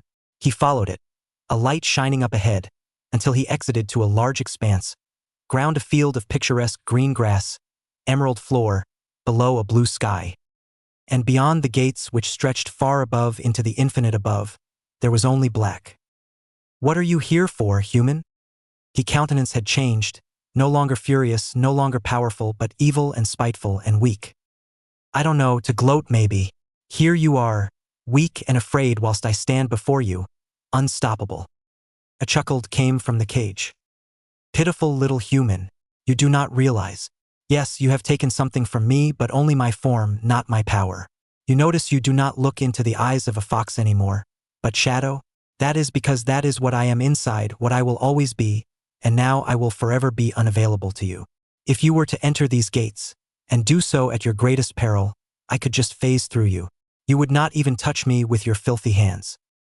I am power incarnate, and you are simply an ego-filled child, one who believes they can conquer me like you conquered your teammate, Force alone. That you can use me like you use your friend Gaara. Deluded. Naruto scoffed. I will find a way to control you, I know it. And when that time comes you will cower in front of me, and beg me not to destroy you completely. And, like you did to those villagers so long ago, I will show you no mercy. And that shows how little you know, how tainted with the disease of ignorance you remain. You, with that same ignorance, will never control me. And then Naruto summoned a book to his hand. I read up on you. Tales of the Sage, and yes, that is the Sage. The legendary warrior that jailed the 10 tails and turned them into your siblings and you. The fox, now Shadow, growled. I will find out more, and soon, I will have all of your power. I will take it all for myself, and you will cease to exist, and then the 9-tailed beast will not be some mindless fox, it will be Naruto Uzumaki. Well, that's it then, Naruto stated, looking solemn, annoyed. He wanted to stay in Suna, because he had grown to love the place. Not as much as he loved the leaf, and his fervor was stronger now than it was then, to be the Hokage, but he did like the wind blowing, the sun beaming. He had grown tanner over the past month, spending that much time out in the open sun. Gaara looked at him with the look of a ruler, one who had become one, and was suited to be one from a young age. Will you take Temari with you? I would think so. She is a Jonin Naruto and my sister. If she insists, I will allow her to escort you, but I cannot let you take her. And Naruto looked betrayed. What? I know you care for her, but unless she decides to leave, become a missing Nin herself, I cannot permit her to abandon her post. That's bullshit. You would leave her in the dust just because she came with me? Gaara shook his head, placing a reassuring arm on Naruto's shoulder. I would never leave you in the dust, but I cannot sacrifice my entire country for her sake. If the Leaf find out I sent a registered Jonin with you, it would mean war. I would die, Kankuro would die, and Temari would lose everything. I cannot let that happen to her, so either she leaves with you or stays here. It is her choice. Naruto calmed down, now thinking. He had come far from the boisterous teenager he was before, now considering Gaara's words. Okay, we'll ask what she wants then. Where is she? Gaara sighed. Outside.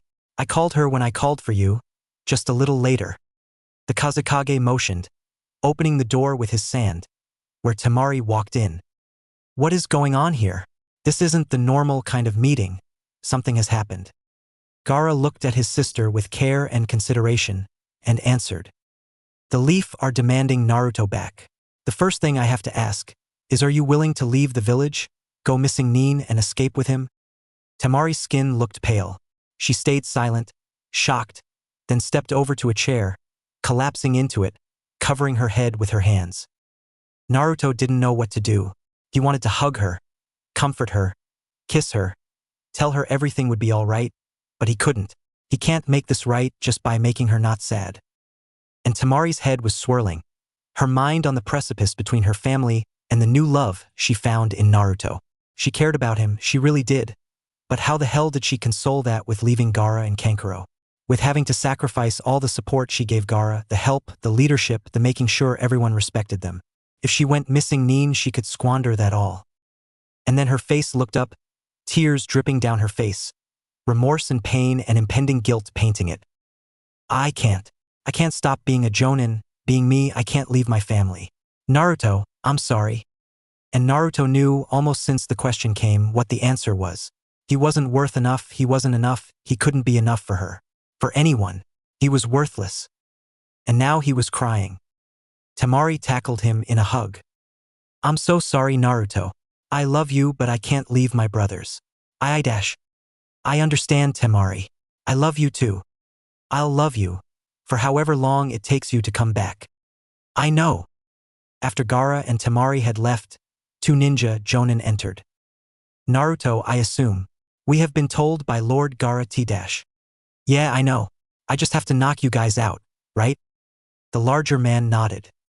Yes, after you will dash. Then Naruto moved, body flickering behind him, then smashing his elbow into the back of his skull, dropping him like a fly. The other jumped back, body's reflexes trying to get him away, but too slow, as Naruto blitzed across the room, leaping into the air and smashing his knee into their skull. Both down, Naruto smirked to himself. He worked out his frustration at least. The escape plan had already been made, and he was ready to leave it all behind.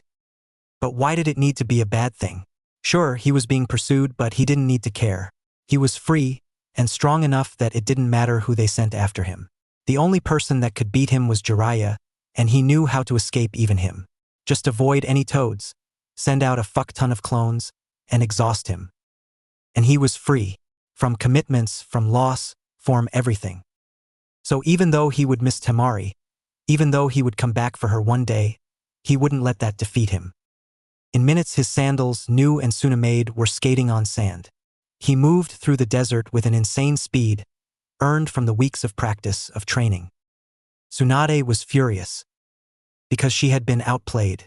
She knew of the Kazekage's preference of the boy, and she tolerated his insistence they collect all the evidence together. But Naruto still escaped. She wondered if it had even been organized by Gaara, like she assumed, and even if it wasn't, would he have escaped regardless. He was a far cry now from the boisterous boy that had brought her back, now hardened, powerful, and smart, and a traitor, just like Orochimaru, like Itachi. He didn't have an excuse like Sasuke did either. He just wanted to kill his teammate.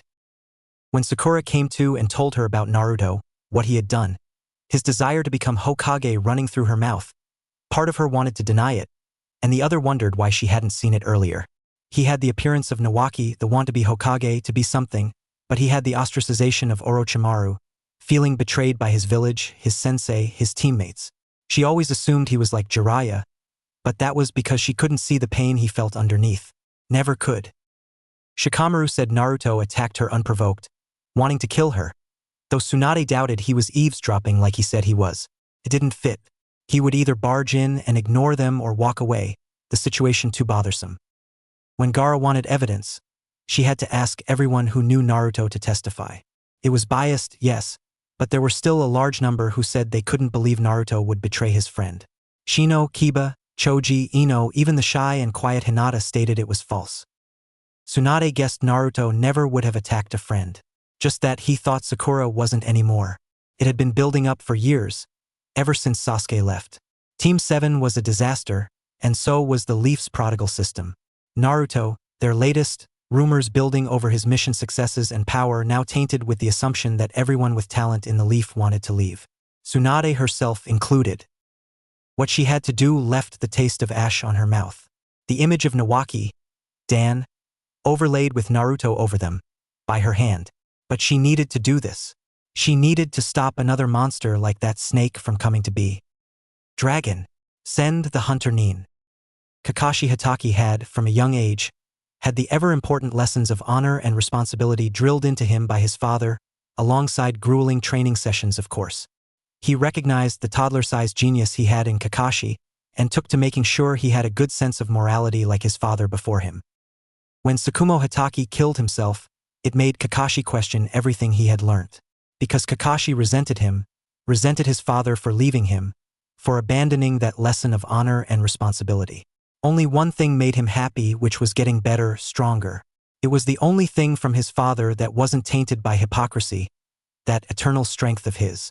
People rumored he could take on all of the Sannin at once and survive, and even beyond the tainting edge of his death that legend stayed. So Kakashi decided to pursue it, become strong and smart and tall and everything. Then Obito came, and Obito died, and Rin died, and Kushina died, and Minato died, and Kakashi decided he didn't care about strength anymore, because even the strongest person you know can die. He took to trying to end his own life, to kill himself on missions one after another, because he didn't deserve the bare threads of life he had somehow clung onto after all that loss. And then one day he realized he was his father. Strong, legend, but a hypocrite. He wanted allies, wanted to protect people, wanted to do well, so why was he on mission after mission trying to end himself? He should be there, he realized. He should be taking care of Naruto. By the time he finally grew up, took to the Jonin roster and begged the Hokage to let him be Naruto-sensei, he had already been away for too long. The little baby, toddler that knew him as Inu and reached up to his mask with pudgy arms and innocent eyes when he babysat him, had been replaced by a spunky 12-year-old, chaotic and too many problems to even list. He thought to himself, at least the boy was happy. It was his mistake, intentional maybe, that he couldn't recognize the boy's sunny smile to be the same fake one his father used in the last days of his life. Then he changed. He told Kakashi he was a failure, that he had nearly killed Naruto by giving Sasuke the Chidori, may as well have pushed the fist through his chest himself. He needed to give him it, he told himself, needed to make sure Sasuke lived, but he was a traitor, tried to kill his teammate and left the village for power alone.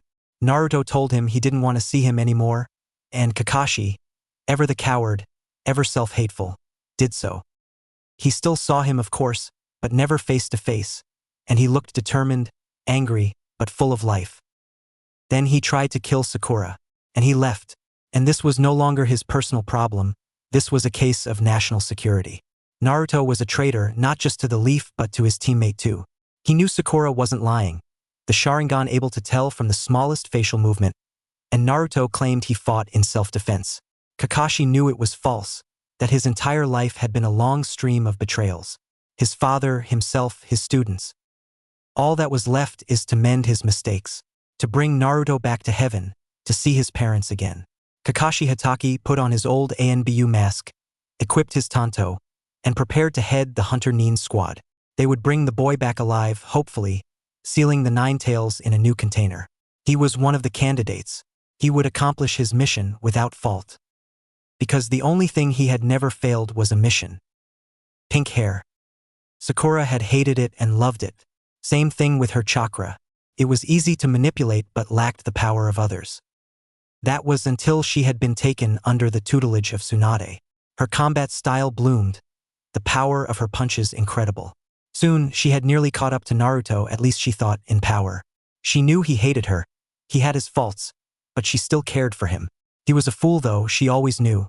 Instead of trying to make it up to him, she would prove herself and he would have to admit she was important, that he was wrong. But then he got jealous, not of her power but her position. The apprentice of the Hokage, good at bookwork, more powerful by the day, and politically in a good position, from a ninja family so neutral to shinobi clans, friends with some of the clan's heirs, and most likely supported by the non-clan shinobi and civilians in droves. But she never wanted it.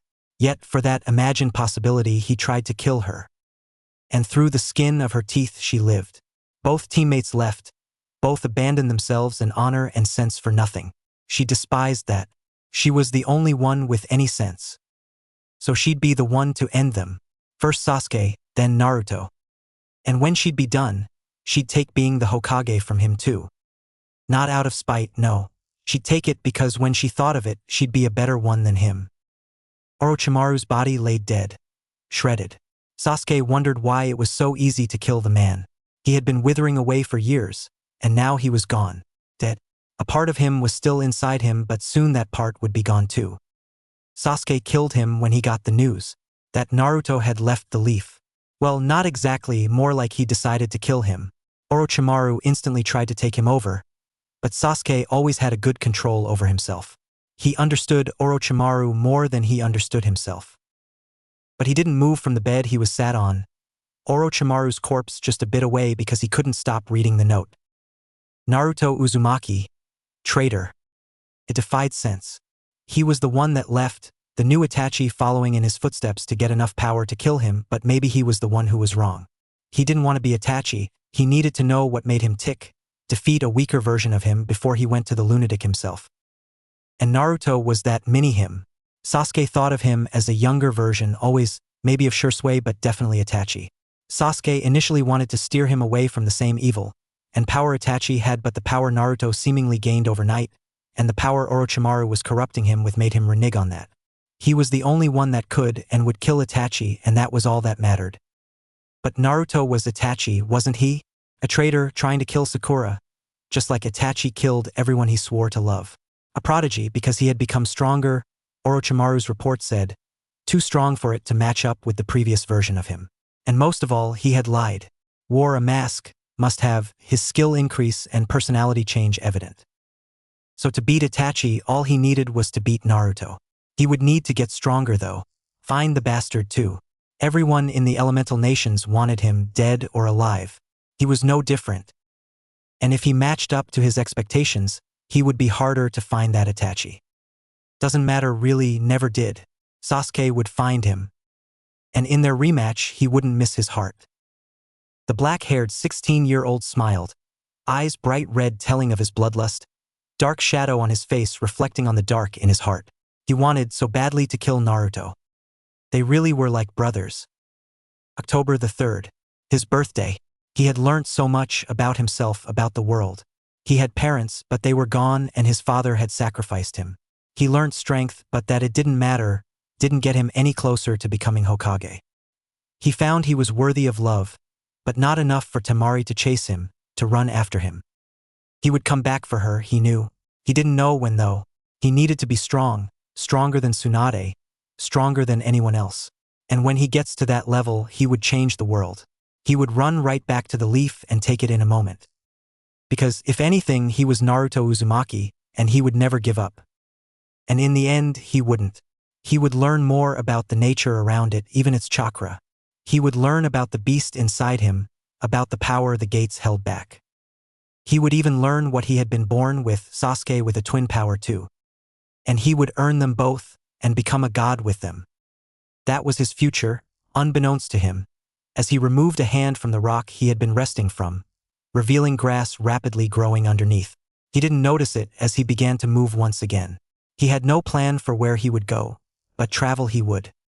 3 years later, over his long ANBU career, Same had learned the virtue of patience. That crawling, waiting feeling, looking at the same house for hours on end, just in case something unexpected happens. The fearful moments of waiting for a patrol to pass overhead when you are nursing a wounded ally in the thin cover of mud and leaves. He understood the point of waiting, of not surrendering yourself to frustration. Yet every step of this mission had strained it. Everywhere the target went, there were more questions.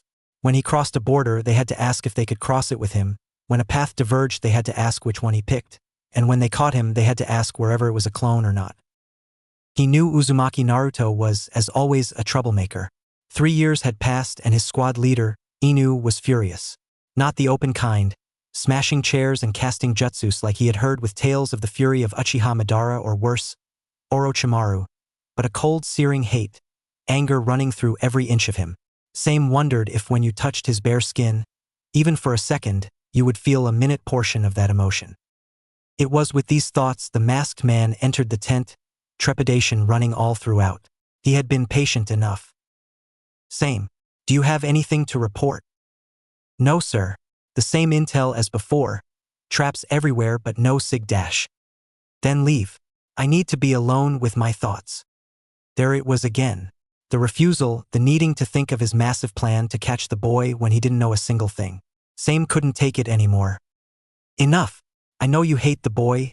I know you think you can destroy him all by yourself, but you are being a bad leader. We need command, someone to tell us where to go and how to do it, and I am just not good enough to do it by myself. We need someone with your expertise, your experience. Inu simply turned. Same knew who he really was, everyone in ANBU did when you saw the eye at least.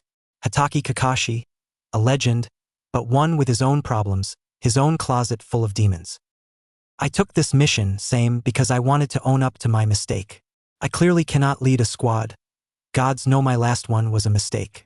Perhaps it would be better if we found a replacement. No, sir. We respect you, and you're one of the best ninja we have ever had. Never failing a mission in ANBU. I know you can lead us, you just need to try. You can't let your previous team ruin Dash.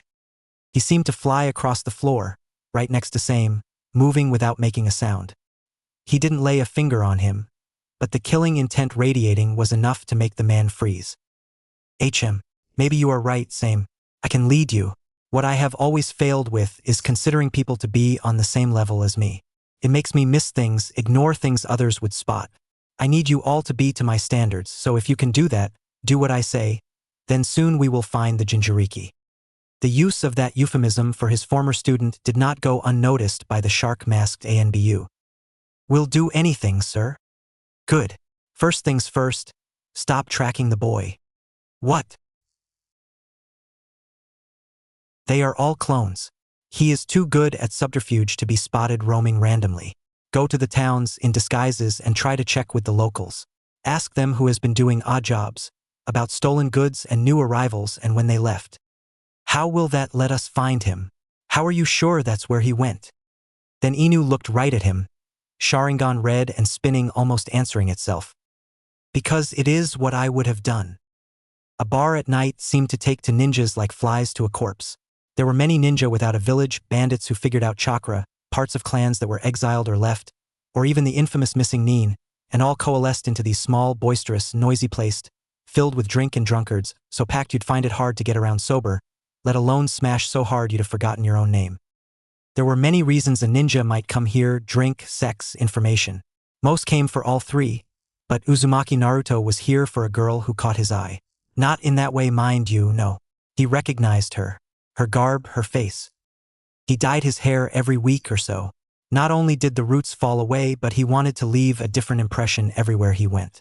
His hair was longer now, he hoped, making him less recognizable. To add to that, he wore a red scarf most places, to cover his whiskers when he didn't trust a henge to not get detected. It had ended up fooling a lot of the Hunter Nin scent after his retreating self, so it must have some effect. His clone still looked like his 15-year-old self, just aged a bit, still 2 inches shorter, blonde and short-haired. Every time he looked at the clone, at the black and white photo he got taken with Temari as a memento, he wondered how one could change so much in just 3 years.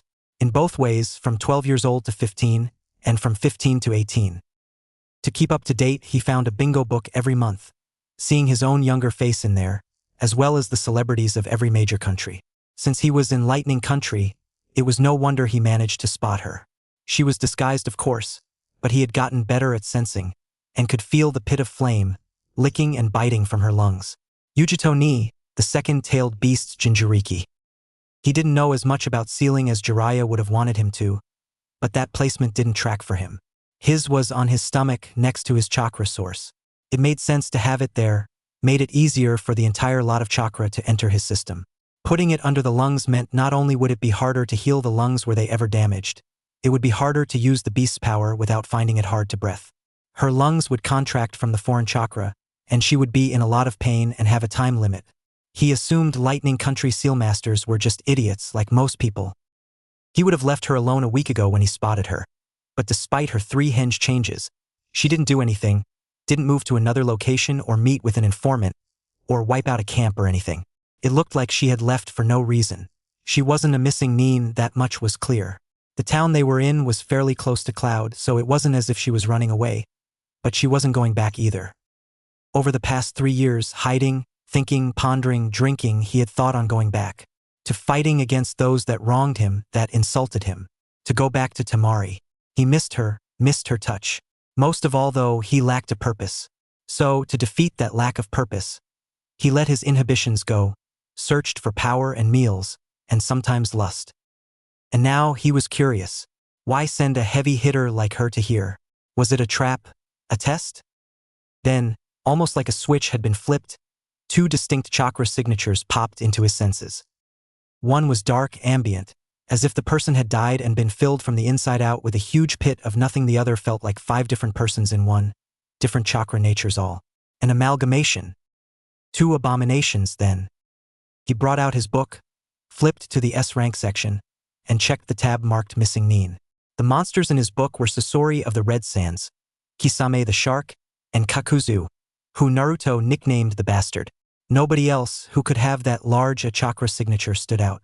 Well, that, and some random named Haydn who seemed to have been given the S rank recently because of some bullshit rumor he was immortal. Naruto dismissed a claim like that. Only gods and demons held that power. Naruto knew one was Kakuzu, but the other wasn't obvious. Sasori seemed to fit, but he didn't have anything unique about his chakra. He was deep in his thoughts, but he still noticed the kunoichi being handed a letter. She got up quickly, rushing out the front. Naruto would have pursued, but decided to nurse his sake a little longer. His senses expanded far enough for her to be in his range all the way until she impacted them.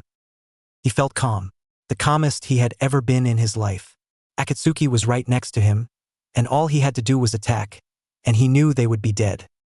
He rose out of his seat, left a tip with a flick of a coin, and ran out the same door Yujito left through. His cloak flying with the wind as he sprinted off, the rush of compressed air passing his ears like a swarm of birds. The town was small, mainly wooden shacks balanced off the side of a great big rock shard, mountain tilted and erupting from the endless green and brown valleys of the land below. The assumed Akatsuki members were traveling up the winding path, up the shard spiraling round and round. He decided to cut his time in half, leaping off the first edge he could find, falling down like a missile, flinging his black cloak off his body to lose drag.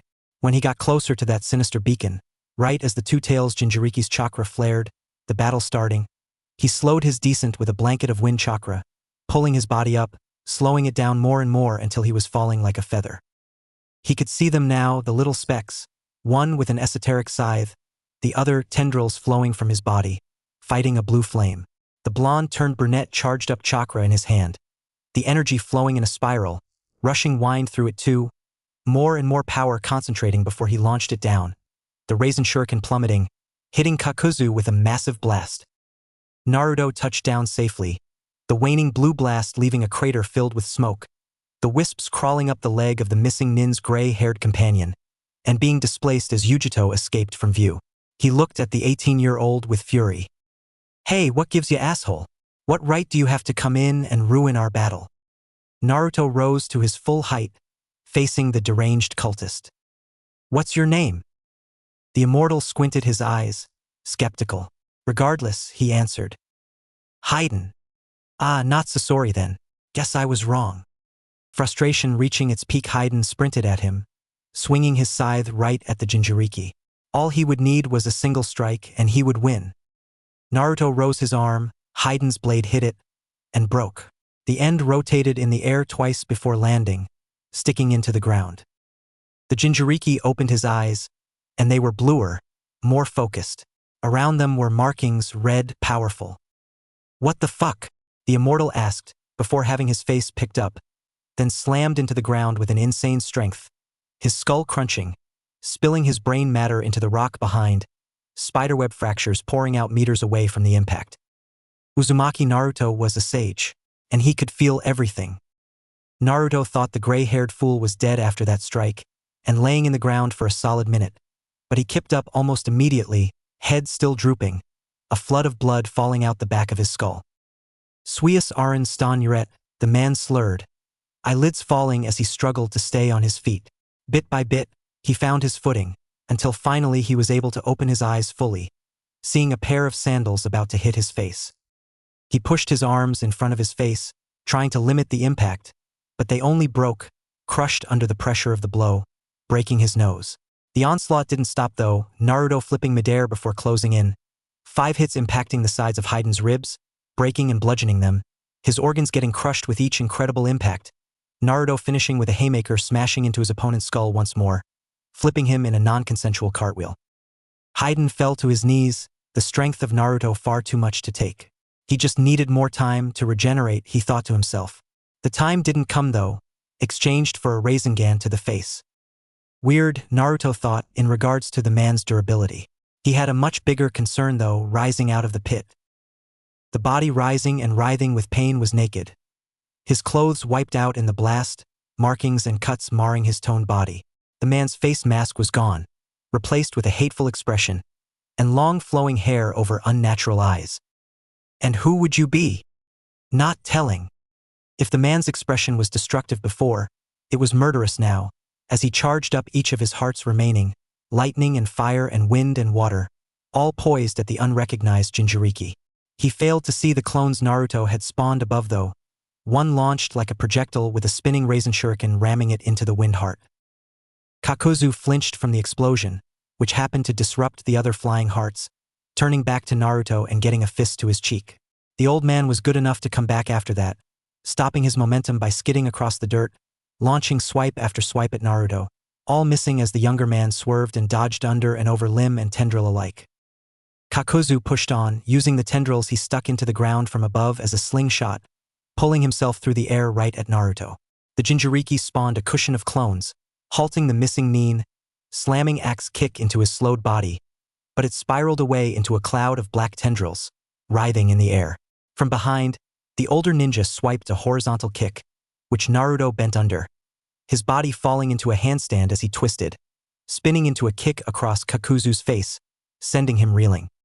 He rushed closer, hoping to engage in CQC once again, but his opponent instead fired a great ball of flame at him, followed by a barrage of jutsus from his remaining elements, explosion and attack both zipping past Naruto as he ducked and weaved between each and every one. Naruto looked at the attacks coming his way, understanding bit by bit their movements more and more, until he saw an opening, dashing through. Kakuzu smiled, the man falling for his trap, flame erupting from the earth, leaving not a charred body, but only smoke. At the last moment, Naruto had swapped with a clone, his real self flying at the missing Nin with a mid-air spinning kick. It hit on target and he followed up, lifting the stunned man into the air, then slamming him back down with a Rasengan in his chest, the projectile pushing the man through layer after layer of rock, drilling into his sternum. Despite coughing up blood, the S-rank bounty hunter still sent tendrils out from the ravine he had been drilled through, aiming to carve Naruto to pieces.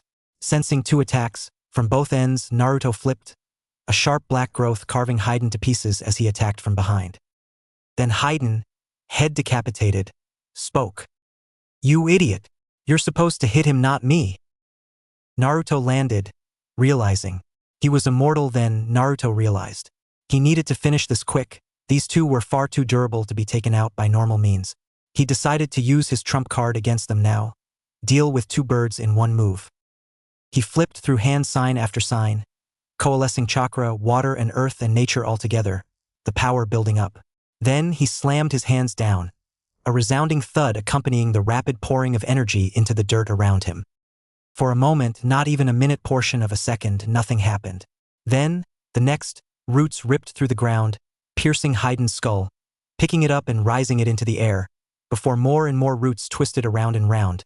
The twirl of brown wood, strong and thick yet natural, rotating around the cultist's head, encasing it more and more, like an anaconda, until it was closed off from the outside world. All that was left, all the evidence of Haiden's existence, was a tree, brown, its verdant leaves already blooming. That's impossible. The first Hokage's technique. How can you? Naruto breathed to himself, the markings still around his face. I just figured it out by myself.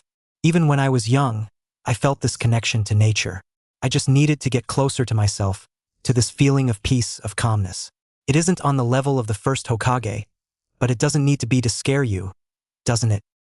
Kakuzu, now healed enough to cower from his foe, from that fear, scambling away on all fours before sprinting away, as if a demon was on his tail. It didn't matter to Naruto, him raising his hand, and seeing 2 pieces of wood pierce the man's legs, constraining him to the earth. He continued crawling, as the wood took over more and more of his bottom half. Kakuzu knew he couldn't win, knew that demon, that god in the form had outlived his body, was here to kill him, to destroy him just like back then. Every tree a foe, every piece of ground a mine. He needed to get away. And all Naruto needed to do was flick his wrists, as the Raisin Shurikens his clones generated in both of his palms were thrown, both slamming into the now former missing Nin, a massive and chaotic explosion turning his cells, modified by a forbidden jutsu to ribbons in an instant. The only things remaining of the 2 notorious missing Nin was a tree and a crater. Now Naruto thought to find that Jinchuriki. Yujito rushed past rock after rock, wall running as she continued her descent. Her midsection was bleeding, a large cut across, creating a searing pain. She was lucky that cultists didn't poison it. Her healing would repair it soon, but the internal damage was a little more serious. If it hit a kidney or her liver, she would be in trouble. Those complex organs took longer. Those 2 were unnatural, impossible. She had blown them both away multiple times, and yet they just pushed past. She just had to get to B. Even if it would compromise Kumo bringing them that close, she didn't care. She needed to beat them, and only would the 8-tailed Jinchuriki be able to bring them down. Then just in front, a figure landed. She recognized him as the same one that had attacked the 2, practically saving her. Had he already beaten them? The 2nd-tailed Jinchuriki, I presume? He knew who she was, or suspected. Yujito knew then he had a proximity to the tailed beasts, recognizing herself from her Nibi's fire, the unique chakra signature recognized. Either that or he was hunting her. Who are you? A question with a question. Leave it unanswered and put him on the back foot. The man walked closer. It doesn't matter. What matters is what you suspect, or at least what you will tell your superiors about me. Yujito was exhausted. Her beast was completely drained. She had been told, and her own chakra was running dry. She couldn't deal with another fight, least of all from someone who defeated 2 S-rank ninja in minutes. I won't say anything, I swear. He smirked, sinister, knowing. You will, which is why I need to do this to you. Then shards of rock pierced her legs from below, dropping Yujito to her knees and making her scream in pain. Naruto sent a clone forward, who lifted her up by her battle-loosened hair. By the time you reach your village or a patrol, I will already be gone. Let them know how strong I am. Let them know how easily I could have killed you. Then he let go, the clone dissipated, and when the smoke cleared, he was gone. Yujito suspected the man was important, and this wasn't just to defeat those missing Nin. This was to send a message. Huffing under the pain she felt, she crawled bit by bit down the mountain. Reports came later that a man, tall and brown-haired and strong, had killed the S-rank missing Nins Kakuzu and Haiden. And that information shouldn't have mattered to them, but Kakashi pointed it out. Pointed out the perfect shape of the craters of the targets, Akatsuki, and most damning of all, that the brown-haired man had never been seen before. Kakashi told his squad they were probably a Jinchuriki, probably strong, and putting both of those together, he was either the 3, 4, 5, 6, or 9-tailed Jinchuriki. He liked those odds, weirdly enough. He told his squad to search for men that height, that build, the aliases he uses, the patterns he exhibits, and himself collected all of the information into one coherent pile and day after day tried to connect the dots. Steadily, he was putting it together, and he didn't know what to think of what picture he was making. Uzumaki Naruto was on the move. He enjoyed the cool and calm waters of the flowing rivers he mediated next to. The feel was nice, yes, but the knowledge it was cold seemed to quench himself somehow. All of the nature around him made him feel powerful. When he gained that power with style, he thought if he was somehow a relative, or if he was a similar person or 100 other things that barely mattered. All that was important really was that he had the style of the first Hokage, and that gave him some strength. He would use it, like everything else, to become the leader of the Leaf. And then, finally, he would get the respect he deserved. Any who wronged him would have to cower at his feet, crying and apologizing, and weak in front of them where he was so long ago. He would prove every single one of them wrong. and whoever got in his way he would deal with. He wouldn't kill indiscriminately, but he would have to fight those who wanted him dead. If he needed to, he wouldn't shy away. He made a promise, so himself, to his friends, that he would never give up on his goals, and even 6 years later, he still hadn't. Yet Naruto couldn't have known that the two S-ranked missing nin were only the start. Naruto was blonde again. His dyed hair changed by a hair manipulation jutsu Jiraiya had taught him. The thought of his old master was like black ash on his tongue. He wished the man would have understood his actions, but he was Konoha through and through. No matter how he described it, the man would never trust him again. Always, he would talk of him in the same breath as he did with Orochimaru, and wasn't that terrible feeling enough? No, the world said, cutting him from the toads, from that first real step into power he had given him. Jiraiya wasn't the best teacher, but still, he meant a lot to him, taught him all he could. For all he wasn't, all he couldn't be, he was at least that to him. Another one he cared for gone. He was holed up in an abandoned countryside home, rotting wooden walls and moss-covered paint. Nothing here was worth much except the shade. He had to flee lightning after his encounter with Enai. She was strong, but less so than him. It was encouraging, to say the least, that he was able to take out 2 S-ranks like that, without a single scratch on his body. Addicting was one word he would use to describe that feeling of domination, of power over someone else, the ability to decide between their life and their death and to take it anyway. Soon, he thought, he would start his homebound revolution. He had spent enough time running, enough time training. He needed a single breakthrough of impossible strength more, and he would be unstoppable. That was his win, his journey's end. He sat in a lotus position once more, and reached into the depths of his mind. He pulled his body from calm, serene water. In front, like always, was darkness, yet the beast's eyes were smaller, lower. He sprung a light from his hand, metaphysical and bright, blue and cool, sending it forward into the cell so he could see what he had accomplished. A sharp smile grew on his sharper face as it revealed a snarling orange fox, the Kubi no Kitsune, but smaller, the size of a mere horse, ill-fitting his once apocalyptic nature. "Come to gloat, human?" it said, hatred and fury mere words, not doing the depths of his antagonism credit. "Yes, in fact, I have. A few weeks, maybe, and you will be reduced to nothing. I, Uzumaki Naruto, will have done what no other man can, destroyed the 9-tailed beast." Snarled. "You are pitiful. You thirst for power for no gain, destroy only for your ego. You betrayed every single one of your friends, who will never consider you theirs again. You spat on your idiot father's legacy yet continued with it like a hypocrite. You thirst for power yet claim you have it, lust for other women despite your desert-dwelling lover, and the worst of it? You think in all of this you are the good guy, the hero. You are nothing, Naruto. Barely even human, yet far below even the level of my weakest siblings. Not in power, but in self." The smile had been replaced with a bored expression. "You done yet?" Scoffed. "Don't try to deceive me. I am in your mind. I know all you think. I know those words struck a chord, as you say. You believe them, believe me. Why did you betray your Temari's trust?" The Jinchuriki's face turned to hate. "I didn't. I love her, but she isn't here. I can't love what isn't there. I can't betray it either." "You think she betrayed you?" "No, I wanted her to come, to follow me, but she didn't, and I can't know she will be there when I come back. I can't sacrifice everything for her when I don't even know if she loves me anymore." A deep laugh rang out behind the bars. "There it is. Pitiful, like I said, but you will earn no pity from me." Then another laugh from the man this time. "Well, remember, Kubi, I won't give you any pity either," he said, a sadistic smile on his face, as a tori slammed down through the beast's spine, eliciting a pained and anguished roar. "Take that as a lesson, beast. I am your master now." The roaring grew even louder, as Naruto walked out of his own mind. Same was right. Despite Kakashi's ego and self-loathing, he was a good commander. They had managed to reach the second Jinchuriki following a number of discussions held in shinobi towing bars and trade road gossip leading them after some scarfed brunette. He changed appearances, but the general shape stayed the same. And always, he strayed away from them, from Konoha's hunter nin. Day after day they compared his movements to that of the pursuit, and it was almost eerie how he moved around them perfectly each time.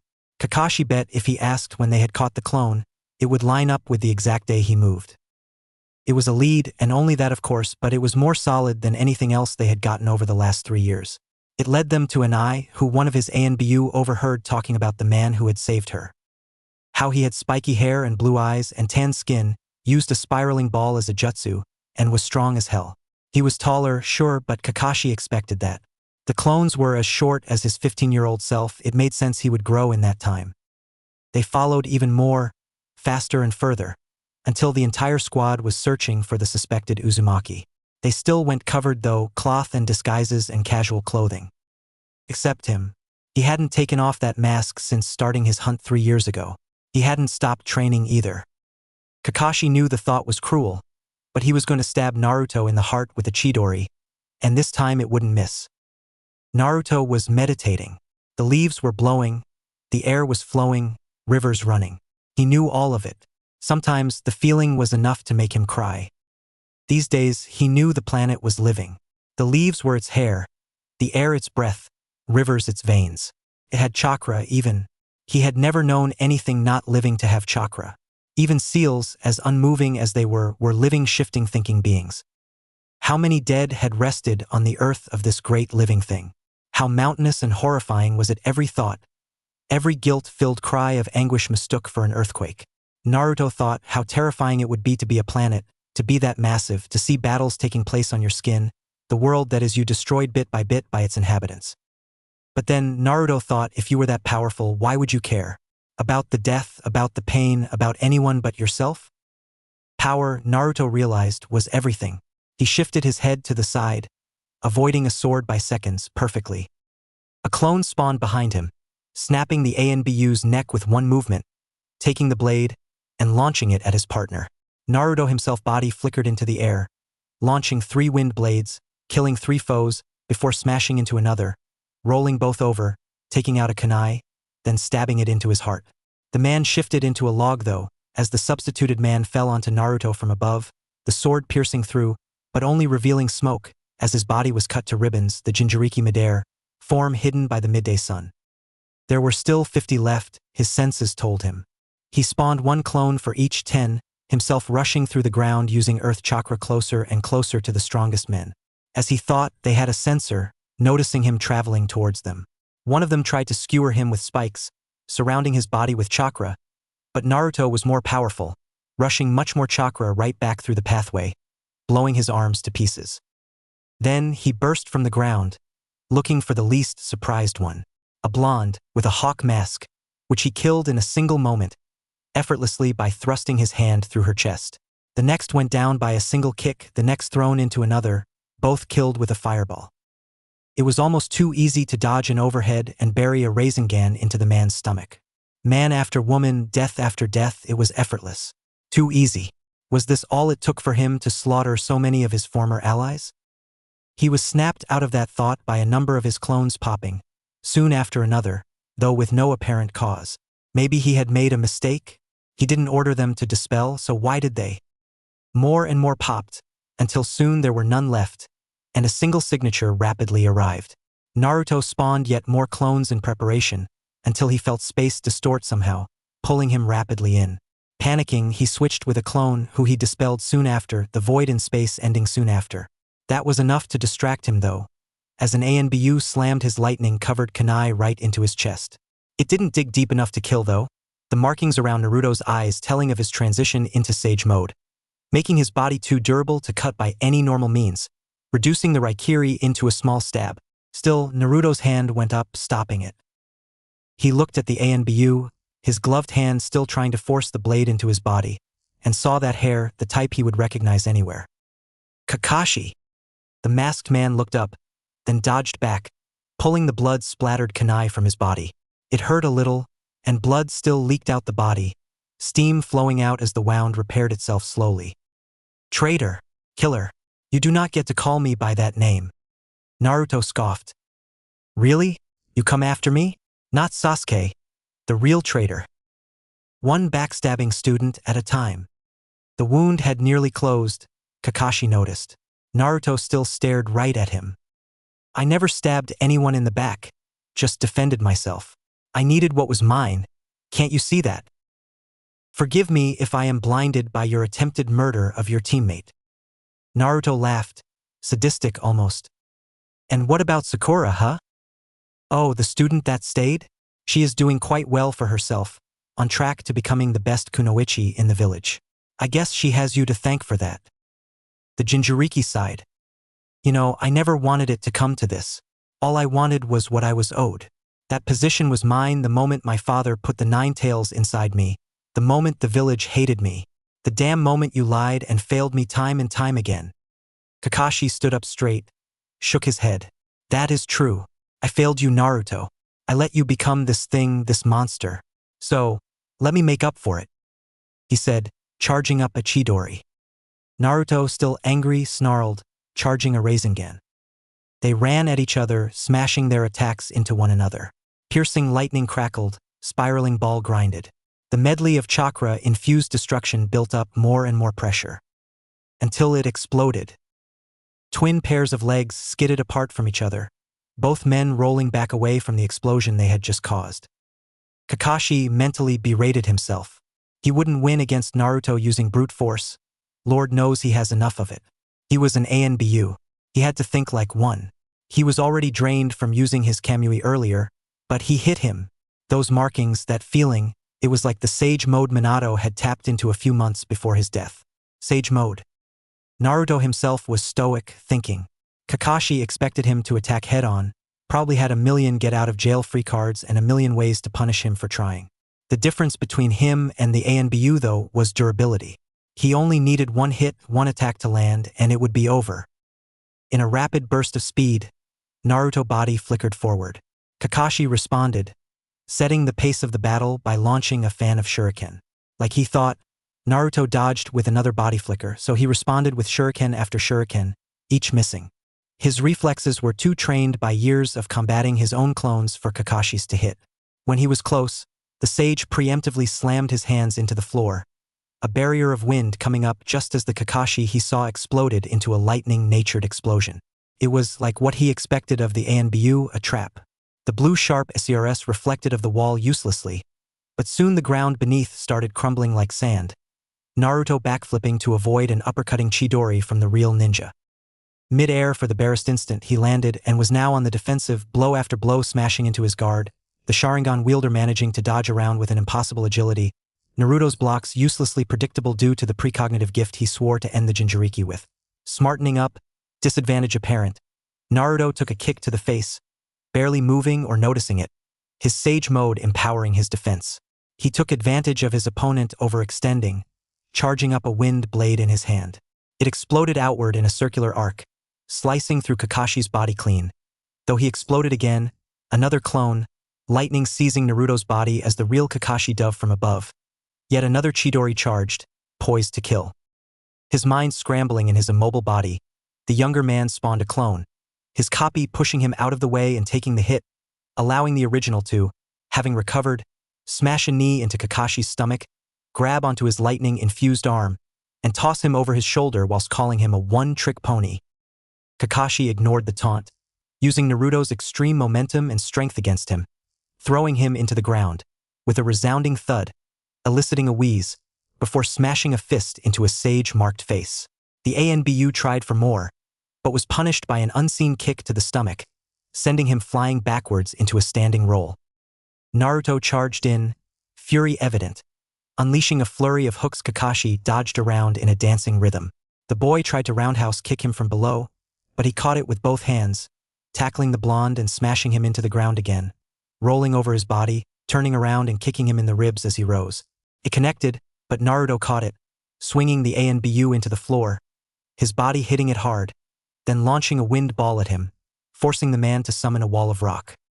The two jutsus clashed, the pressurized air exploding into nothing, but it was destroyed by a Rasengan moments later, the Kakashi behind taking the hit, but being revealed to be nothing but a clone around a wooden log.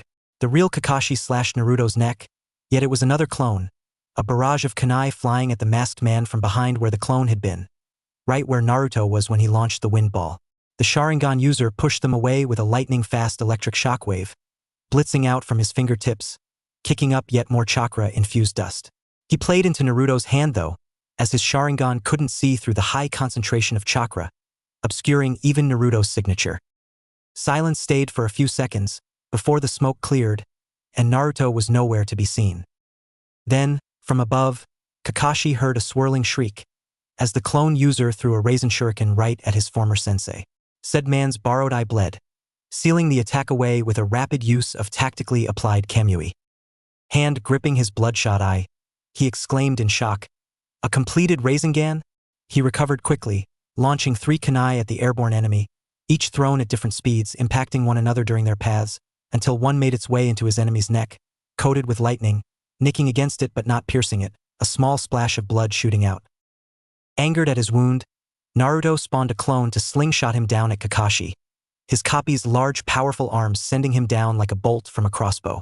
The ANBU fought back by launching tripwire kunai, a string attached to 2 parallel kunai set to explode via an explosive note, poised to force him to move. However, Naruto didn't stop, pushing the blades out of the way with a light gust of wind, spawning another clone, slingshotting again to the left, then throwing another clone at Kakashi himself. The masked Nin dodged its drop kick handily, smashing down, killing it with the single lethal blow. Then he was face to face with 3 opponents, breathing heavily. He had used up a lot of his chakra, and Naruto only had a few wounds. His plan of forcing Naruto into close quarters wasn't working out, and he would outlast him if Kakashi had to counter jutsu with jutsu. He had 1 Raikiri left, and probably 1 Chidori left. He would need every single bit of himself to win. Getting tired, senpai? Me. I'm only getting started, Naruto said, a vicious smile on his face. Kakashi calmed himself, standing straight. I borrowed this technique from a former teammate. I think he would be honored that I use it to kill you, he said, his eyes shifting, showing under the mask he was smiling too. Naruto looked in confusion, right as his sage mode ran out, and Kakashi disappeared, knowing for a while Naruto was on the edge of returning back to normality, the Sharingan showing Naruto's naturally green glow fading. The next moment after Kakashi vanished, one of Naruto's clones were cut through, from stomach to rib. The next had his eye pierced, a single attack, a single death. It was only years of training and reflexes that allowed him to catch the kunai aimed at his heart, the blade slicing against his fingers. Remembering before when he had been caught at the start of the battle, Kakashi let go, smashing a spinning kick into the Jinchuriki's head, then battering him with strike after strike. He jumped up, kicked the Jinchuriki in the head, then mid-flip looked away from Naruto to his pouch, taking out 2 shuriken and launching them into the man's legs, before landing deftly. Then, in a split second he charged lightning into his kunai for yet another Raikiri, hate and anger and betrayal powering it, his body launching forward with arcs of electricity and an insane speed, arms ramming his kunai into Naruto. And missing, the Jinchuriki dodging at the last second, the blade going through the gap in his arm. Naruto smirked, and stabbed into the ANBU with his own kunai, blood spilling from his ribs and choked cry falling from his covered mouth. Then he looked up eyes wide, seeing another Kakashi, moments away from hitting him, Chidori in hand. The clone ripped through the real Kakashi, going through the other side and hitting Naruto through his chest. Blood ripped through both men, the hand through the other side covered in slick scarlet life. He had won. Kakashi had killed Naruto. Then he popped. The clone of Naruto popped. In that small moment where Kakashi flipped over, taking his eyes away, Naruto spawned a copy, hiding behind it perfectly, lying in wait for the shinobi's gambit, waiting for him to take the bait. The smoke cleared, and the already near-dead Kakashi saw the Jinchuriki smash a Rasengan into his heart. He had failed. Everyone. Always. He had even failed the boy. Minato's child. His brother not in blood but in truth. He could relate to him so much, understand him, but no. He was too busy trying to kill himself. Too busy trying to follow his father to take care of someone. That was the ugly truth. Everything that had happened to Naruto, everything he had become, was his fault. And here he was trying to kill himself all over again. He really was pathetic. Well, he was dead. Dying. Same thing. He had always been on the edge, really ever since his father died. Since then, he was barely there, always tethered to something, someone. Minato, Yamato, Naruto. Now it was all gone. Now he could be in peace. In hell. No, a person like him didn't need an afterlife. All he needed was the worms. He died screaming, blood flushing out as his chest was caved in by the bright blue death ball, pushed further and further in, the man showing no mercy. None at all. Squad 1 is dead. Tsunade looked up from her papers. Her eyes were wide. A daunting feeling plummeted from her chest, all the way down to the bottom of her gut, the feeling swirling and sickening. All of them. Every last one. She swallowed a gulp of spit. Tasted like ash. Somehow, she needed a drink. At least she knew that would taste as bitter as it always did. Dragon, leave. As you command, said the ANBU commander, who had taken it upon himself to deliver the news personally. His body flickered out of the room, leaving nothing but space. She reached under her desk, fishing out a bottle of sake and a cup. She poured a shot out, lukewarm liquid falling dead, before just leaving it there. Sat like her on that desk, despondent. Kakashi was dead. There really was no hope for Naruto then. The entire squad, not just the captain, everyone, they had lost contact days ago, and now they knew he didn't even care to leave any survivors. For what? Power?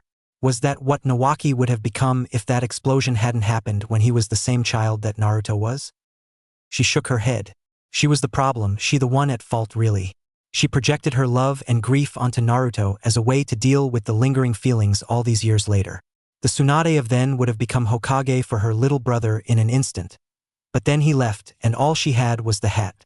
And what did that make her? She sends children into battlefields. Lets mentors go on suicide missions to kill their students. Hell, she even let Naruto escape in the first place. Why was she even here anymore? She didn't care, she didn't want this.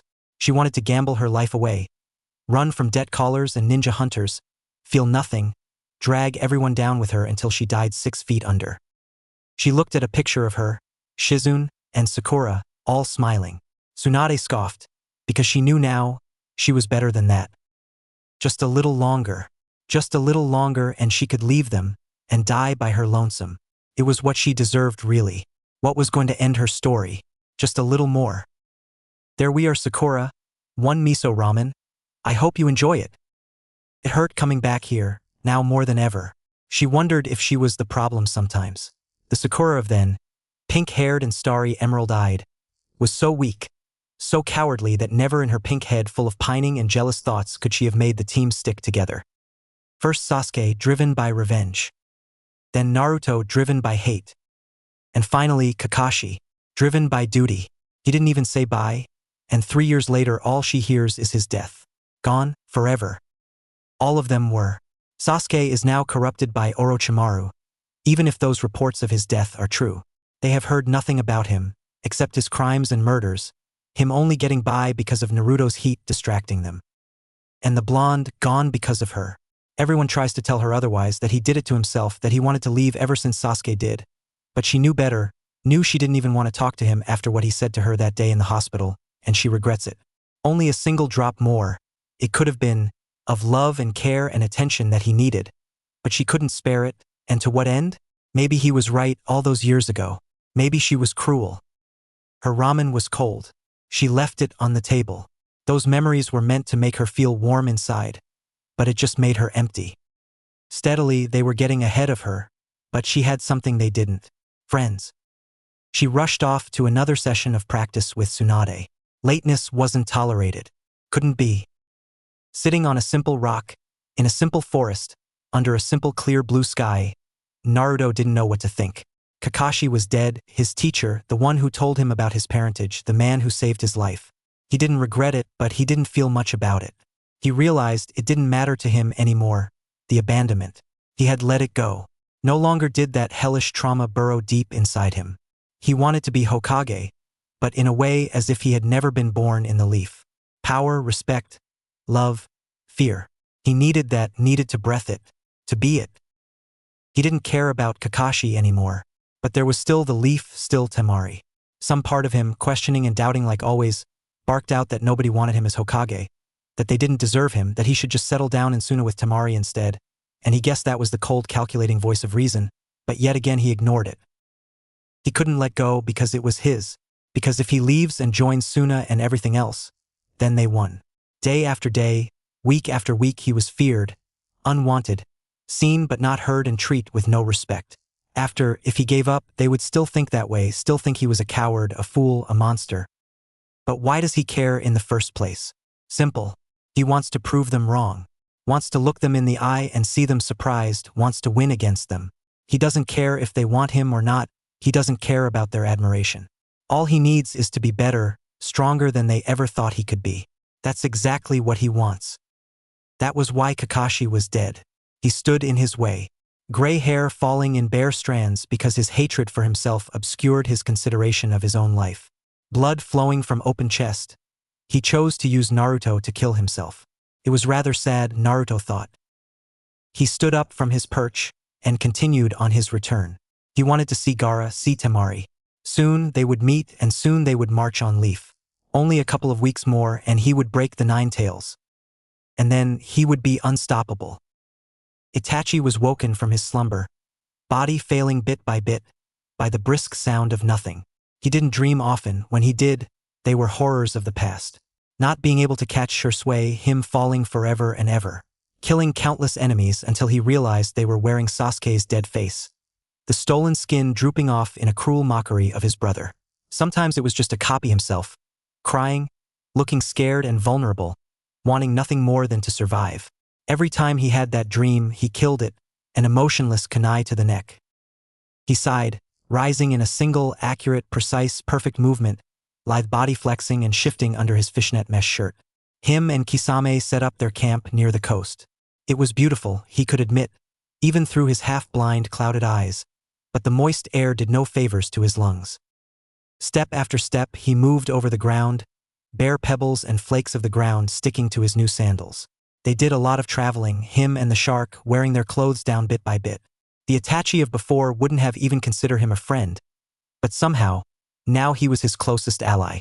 They were both monsters, but they had a shared understanding in that predatory existence. Keep the blood flowing and they were alive. Itachi once would have said he hated the killing, but that was a lie. He wanted peace, and so whenever he killed one who professed the opposite, he felt happiness. Well, until that night so many years ago, yet far too close still.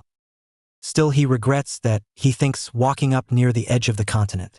He regrets making that mistake, leaving Sasuke to the vultures, killing all he knew, because he was too weak to do the hard option. Find a way to let everyone live, and he couldn't. In his small 12-year-old genius mind, he had to kill them all. And now he paid the price, apart from them all and in a dying body. It was horrible and ironic that the only way to repair it, to have any good come from his mistakes, was to scar his younger brother with his death, and hope that would be enough to let him unlock his Mangekyo. As it was, he was worthless. Yet still, Kisame grinned every time he saw him like he did just now, his back to the shining rising sun, a letter in his hand. "Hey Bruder, got a letter for you," he said, smile sharp as ever, figuratively and literally. He threw it, the paper sailing softly in the morning breeze until it landed in Itachi's hand gently. The Uchiha read it, calm, yet a small quiver in his voice. He swallowed, then talked. "Hatake Kakashi is dead. You knew him?" "Yes, he was my squad leader in ANBU. You sad about it?" Itachi's eyes were as cold as ever, distant like he was looking at someone else entirely. "No. It is a shame to lose such a strong shinobi, but the person that beat him must be stronger. As it happens, Naruto was our target last that I heard." Kisame started laughing deep. "Haha, you want to fight this kid?" Itachi, for once in so long, smiled. "After I fight my brother. I hope he is as resilient as the Jinchuriki has shown himself to be. The town is burning. He can smell it, he can see it, feel the terror. He is covered in blood, from weaklings and nothing more. He is powerful, he is a god to these people. And it isn't enough." Sasuke was still behind him, behind that blonde-haired himbo or whatever, the fool able to kill his former sensei. Some cynical, overly so, part of him thinks Kakashi wanted to die, simply sat down whilst Naruto slit his throat, but that doesn't strike him as what the ninja would do. He was given a mission, kill or capture Naruto, and he failed. Simple. He was weaker, but Sasuke wasn't. Soon, he would run into him. He knew where the ANBU died, knew what the new Naruto looked like using the power of his Sharingan and some interrogation genjutsus on an unwitting witness a couple towns back. It was only a matter of time, of days. Then they would meet and Sasuke would kill one brother and be one step closer to killing the next. Sasuke wondered if everyone close to him was fated to die. Kakashi, Naruto, Itachi. The only exception was Sakura, but she wasn't ever close to him, was she? Just a one-minded obsession. He looked at the flames in front of him, knowing, feeling, that he was obsessed too. Scarf pulled high, clothes hanging off his muscled body. The Jinchuriki walked into yet another bar, ordered yet another drink, and yet again, took in his chaotic, atmospheric surroundings. Despite the repetition he felt from these much too familiar actions, he had been forced to abstain from his usual shinobi bar visits ever since his battle with Kakashi. The hunter squads quickly disbanded, scattered like crazy, and from then he was simply traveling across the armpit of a region which was the land of hot springs. It had been wrought with economic turmoil from the wars previous until it rebranded itself as a home for the rich and wealthy of the surrounding lands, ending up as a sort of caste state, the poor working for little pay serving the upper class in every way they could. And that meant every way. Waiters, chefs, prostitutes. Despite that feeling of prosperity and harmlessness, every village he came across was destroyed, burnt to the ground, dead civilians sliced and stabbed and executed. If he didn't know better, he'd have thought a war was going on. But here he was, in a bar full of missing Nin and mercs, and not a single one was talking about deployment, about scavenging battlefields and killing high-bounty targets like he'd have thought. Either he was right behind a major offensive so destructive and hidden people had yet to hear about it, or it was a group, small, maybe even one man. His first thought was Akatsuki, but they seemed to be making a move on Jinchuriki, not world domination or whatever. Senseless slaughter didn't seem to be their aim. The blonde was stumped. So out of concern and curiosity, he ventured into the first place he could find, in the aim of figuring out what the fuck was happening. A large burly man sat next to him, smelling of alcohol and body odor. He must have been 8 feet tall and almost 500 pounds, but he still somehow sat on the small chair, the wood creaking under his weight, just barely holding on. He looked at Naruto's drink, clasping an unwelcome hand on his shoulder. Juice? What are ya? A pussy? Drink some real manly shit like dash. He was cut off by a kunai ripping through his neck. Then the bar exploded. Naruto, of course having better reaction speeds than near everyone in that shithole of a place, managed to escape by diving out of a window seconds before a riptide of lightning cracked down with an insane pressure and power, vaporizing anything in sight, destroying the roof, walls, crashing every window in a 50-meter radius, and crushing the foundations. He rolled up to a stand, turning around, scanning to see the perpetrator. And then he saw a man, standing, a chakra-infused hand aimed to the heavens. Black raven ESC hair, pale skin, soft features, and, of course, 2 red eyes, copy while spinning insanely. Right at him. Sasuke, the Jinchuriki said, shock and memories building up in a matter of moments. The brooding boy-turned-man turned his hand, waving, a venomous smile placed on his mouth, eerily reminiscent of his former master. Before you attack me, let's talk, shall we? If either of us win, I'm sure we'd want to know what the other did since we last met. It took every bit of will Naruto still had to not smash his foe, the traitor, right in the fucking face. 1 breath, 2 breaths. He nodded. All right, explain.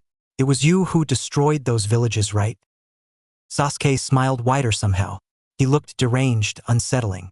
Like instead of the brooder he was before, everything had come unfurled, and he wasn't confined by any idea of being an avenger or a ninja. Hair darker, body lither, eyes wider. Everything about him was more, too much even. His outfit was a medley of blackened blends of purple and charcoal, bare traces of blue, trailing falling cloth tinged with red amongst the sea of night, draped over tight, body-fit clothing, so close to his skin you could see the tight muscle underneath. Yes, you want to know why I am guessing? Simple, to get to you, I needed to attract you, make myself a threat you couldn't ignore. I used to not care about the fucking fool Jinchuriki Naruto Uzumaki. Hell, Orochimaru needed to force me to learn about you. Said I needed to know your weaknesses in case I ever came back and needed to face you. Of course. Then you left, 15 years old, and you followed in my footsteps. Naruto scowled. It wasn't like that. The Avenger laughed, mean and cruel and maniacal. Too loud and too long. No, it was worse. You attacked your teammate because you were jealous. Because she was a threat to you. Naruto went to object, but he couldn't. He stayed silent, frustration building. I understand it. Really, I do. You never cared about her, just the idea of her. And when that idea of a perfect world was gone, you saw no use for her, cut her away. Just like him. Confusion welled up inside Naruto right next to his anger. Him. Itachi. Just like him, you lied, said we were your friends, were the most important people in the world to you, and then when you saw no use for us, you cut us apart. I wondered which version of you was lying, but then I realized just like him, everything about you was a lie. You say you care about your friends, but you have none. You say you want to create peace, but every conflict you are in you create war. Everything you have ever done is a contradiction, is a falsehood. Sasuke looked right at the Jinchuriki with every word he spoke. He savored the sanguine taste of Naruto's reactions, the delight on every response he gave. He was worse than Itachi, worse so he could play with him. A worse liar so he could poke holes through him and watch his breath leave his body until it left him dead. The sage shook his head. No, never. I am nothing like him. I chose to never abandon my friend's dash. Yet here you are alone. I would never slaughter an entire clan dash. I know what you did to that Hunter squad. I never lied. I would never lie about what I am dash. You are different. Too different. Naruto knew Sasuke was trying to get to him, trying to put him off, but part of him accepted what the Uchiha was saying. How? Sasuke laughed a bit, lunacy reaching almost a peak. The Naruto of old would have never attacked Sakura, never had left the village, never had left his loved ones, never had killed indiscriminately. Yet here you are. The only reality where that makes any sense is one where that Naruto was never real. A ploy to make us closer to you so you could manipulate, use us, and get whatever you needed from us.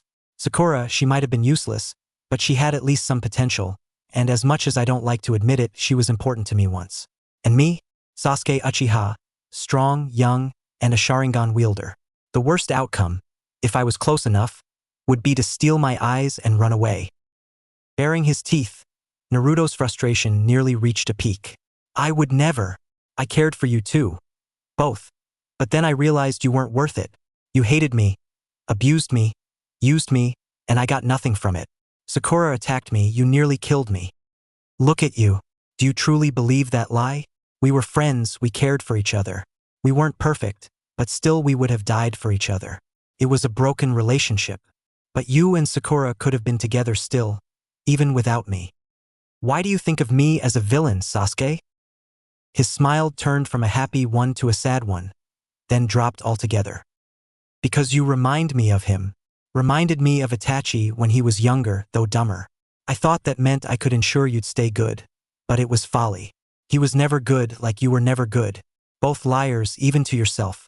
Even if you hadn't attacked Sakura, hadn't left the leaf, had stayed your old happy self, it would have been a lie, just like Itachi's brother-loving self. Lies so deep they override everything. Lies so strong they seem like truth even to you, but what you don't realize is that in reality you too are soulless. You both held onto those falsehoods until they became inconvenient, and then you threw them away for others. Say what you want about me, Naruto. I have always remained truthful to myself. I hate Itachi. I want him dead, not because he hurt me, but because he is a pathetic waste of humanity who should be culled from the world. And you? You are the exact fucking same. I let you live. Not only do I not get my practice on the prototype of the Itachi variant of scum, but I also let a waste of breath, vacant soul and self loose on the world again. The blonde looked to the side, letting out a laugh, not of humor, but exasperation and rage, expelling both in an effort to keep it together without breaking. And you are the arbiter of goodness? Destroying village after village in an effort to find me. Sasuke smiled again, Tutang. Never said I was a good man, just that I would kill a worse one. He unsheathed his tanto from the fasten on his back.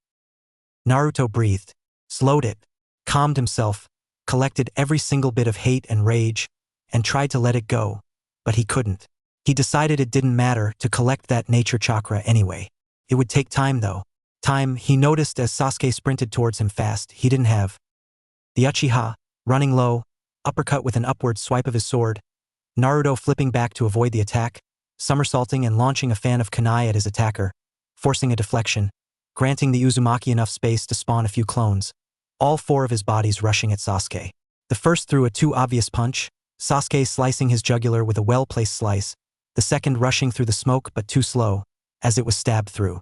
Naruto rushed from the side, body flicker enhancing his speed. A Rasengan formed in his hand, aiming to ram it into the raven hare's ribs. In a moment though, the Uchiha generated a spark of lightning in his hand, pointing it at Naruto's heart, and firing an arc, blasting through and making a huge hole. Then he popped. The real Naruto burst through the second clone's smoke, spinning mid-air and smashing a kick into the side of Sasuke's head, hard enough to make him roll. Both landed on their feet, the lightning user flashing a couple of air emanating strikes at Naruto almost instantly, his body barely swerving around all 7 of the strikes in quick succession. Then the dust settled, and both men stared at one another. One, blonde, Uzumaki, who felt like he never truly had anyone, owned anything, fighting hard to get whatever he could. And the other, brunette, Uchiha, who had lost everyone, who was nothing and knew it, and wanted to end everything with nothing left, wanted to return everything to where it was. They ran at each other once again.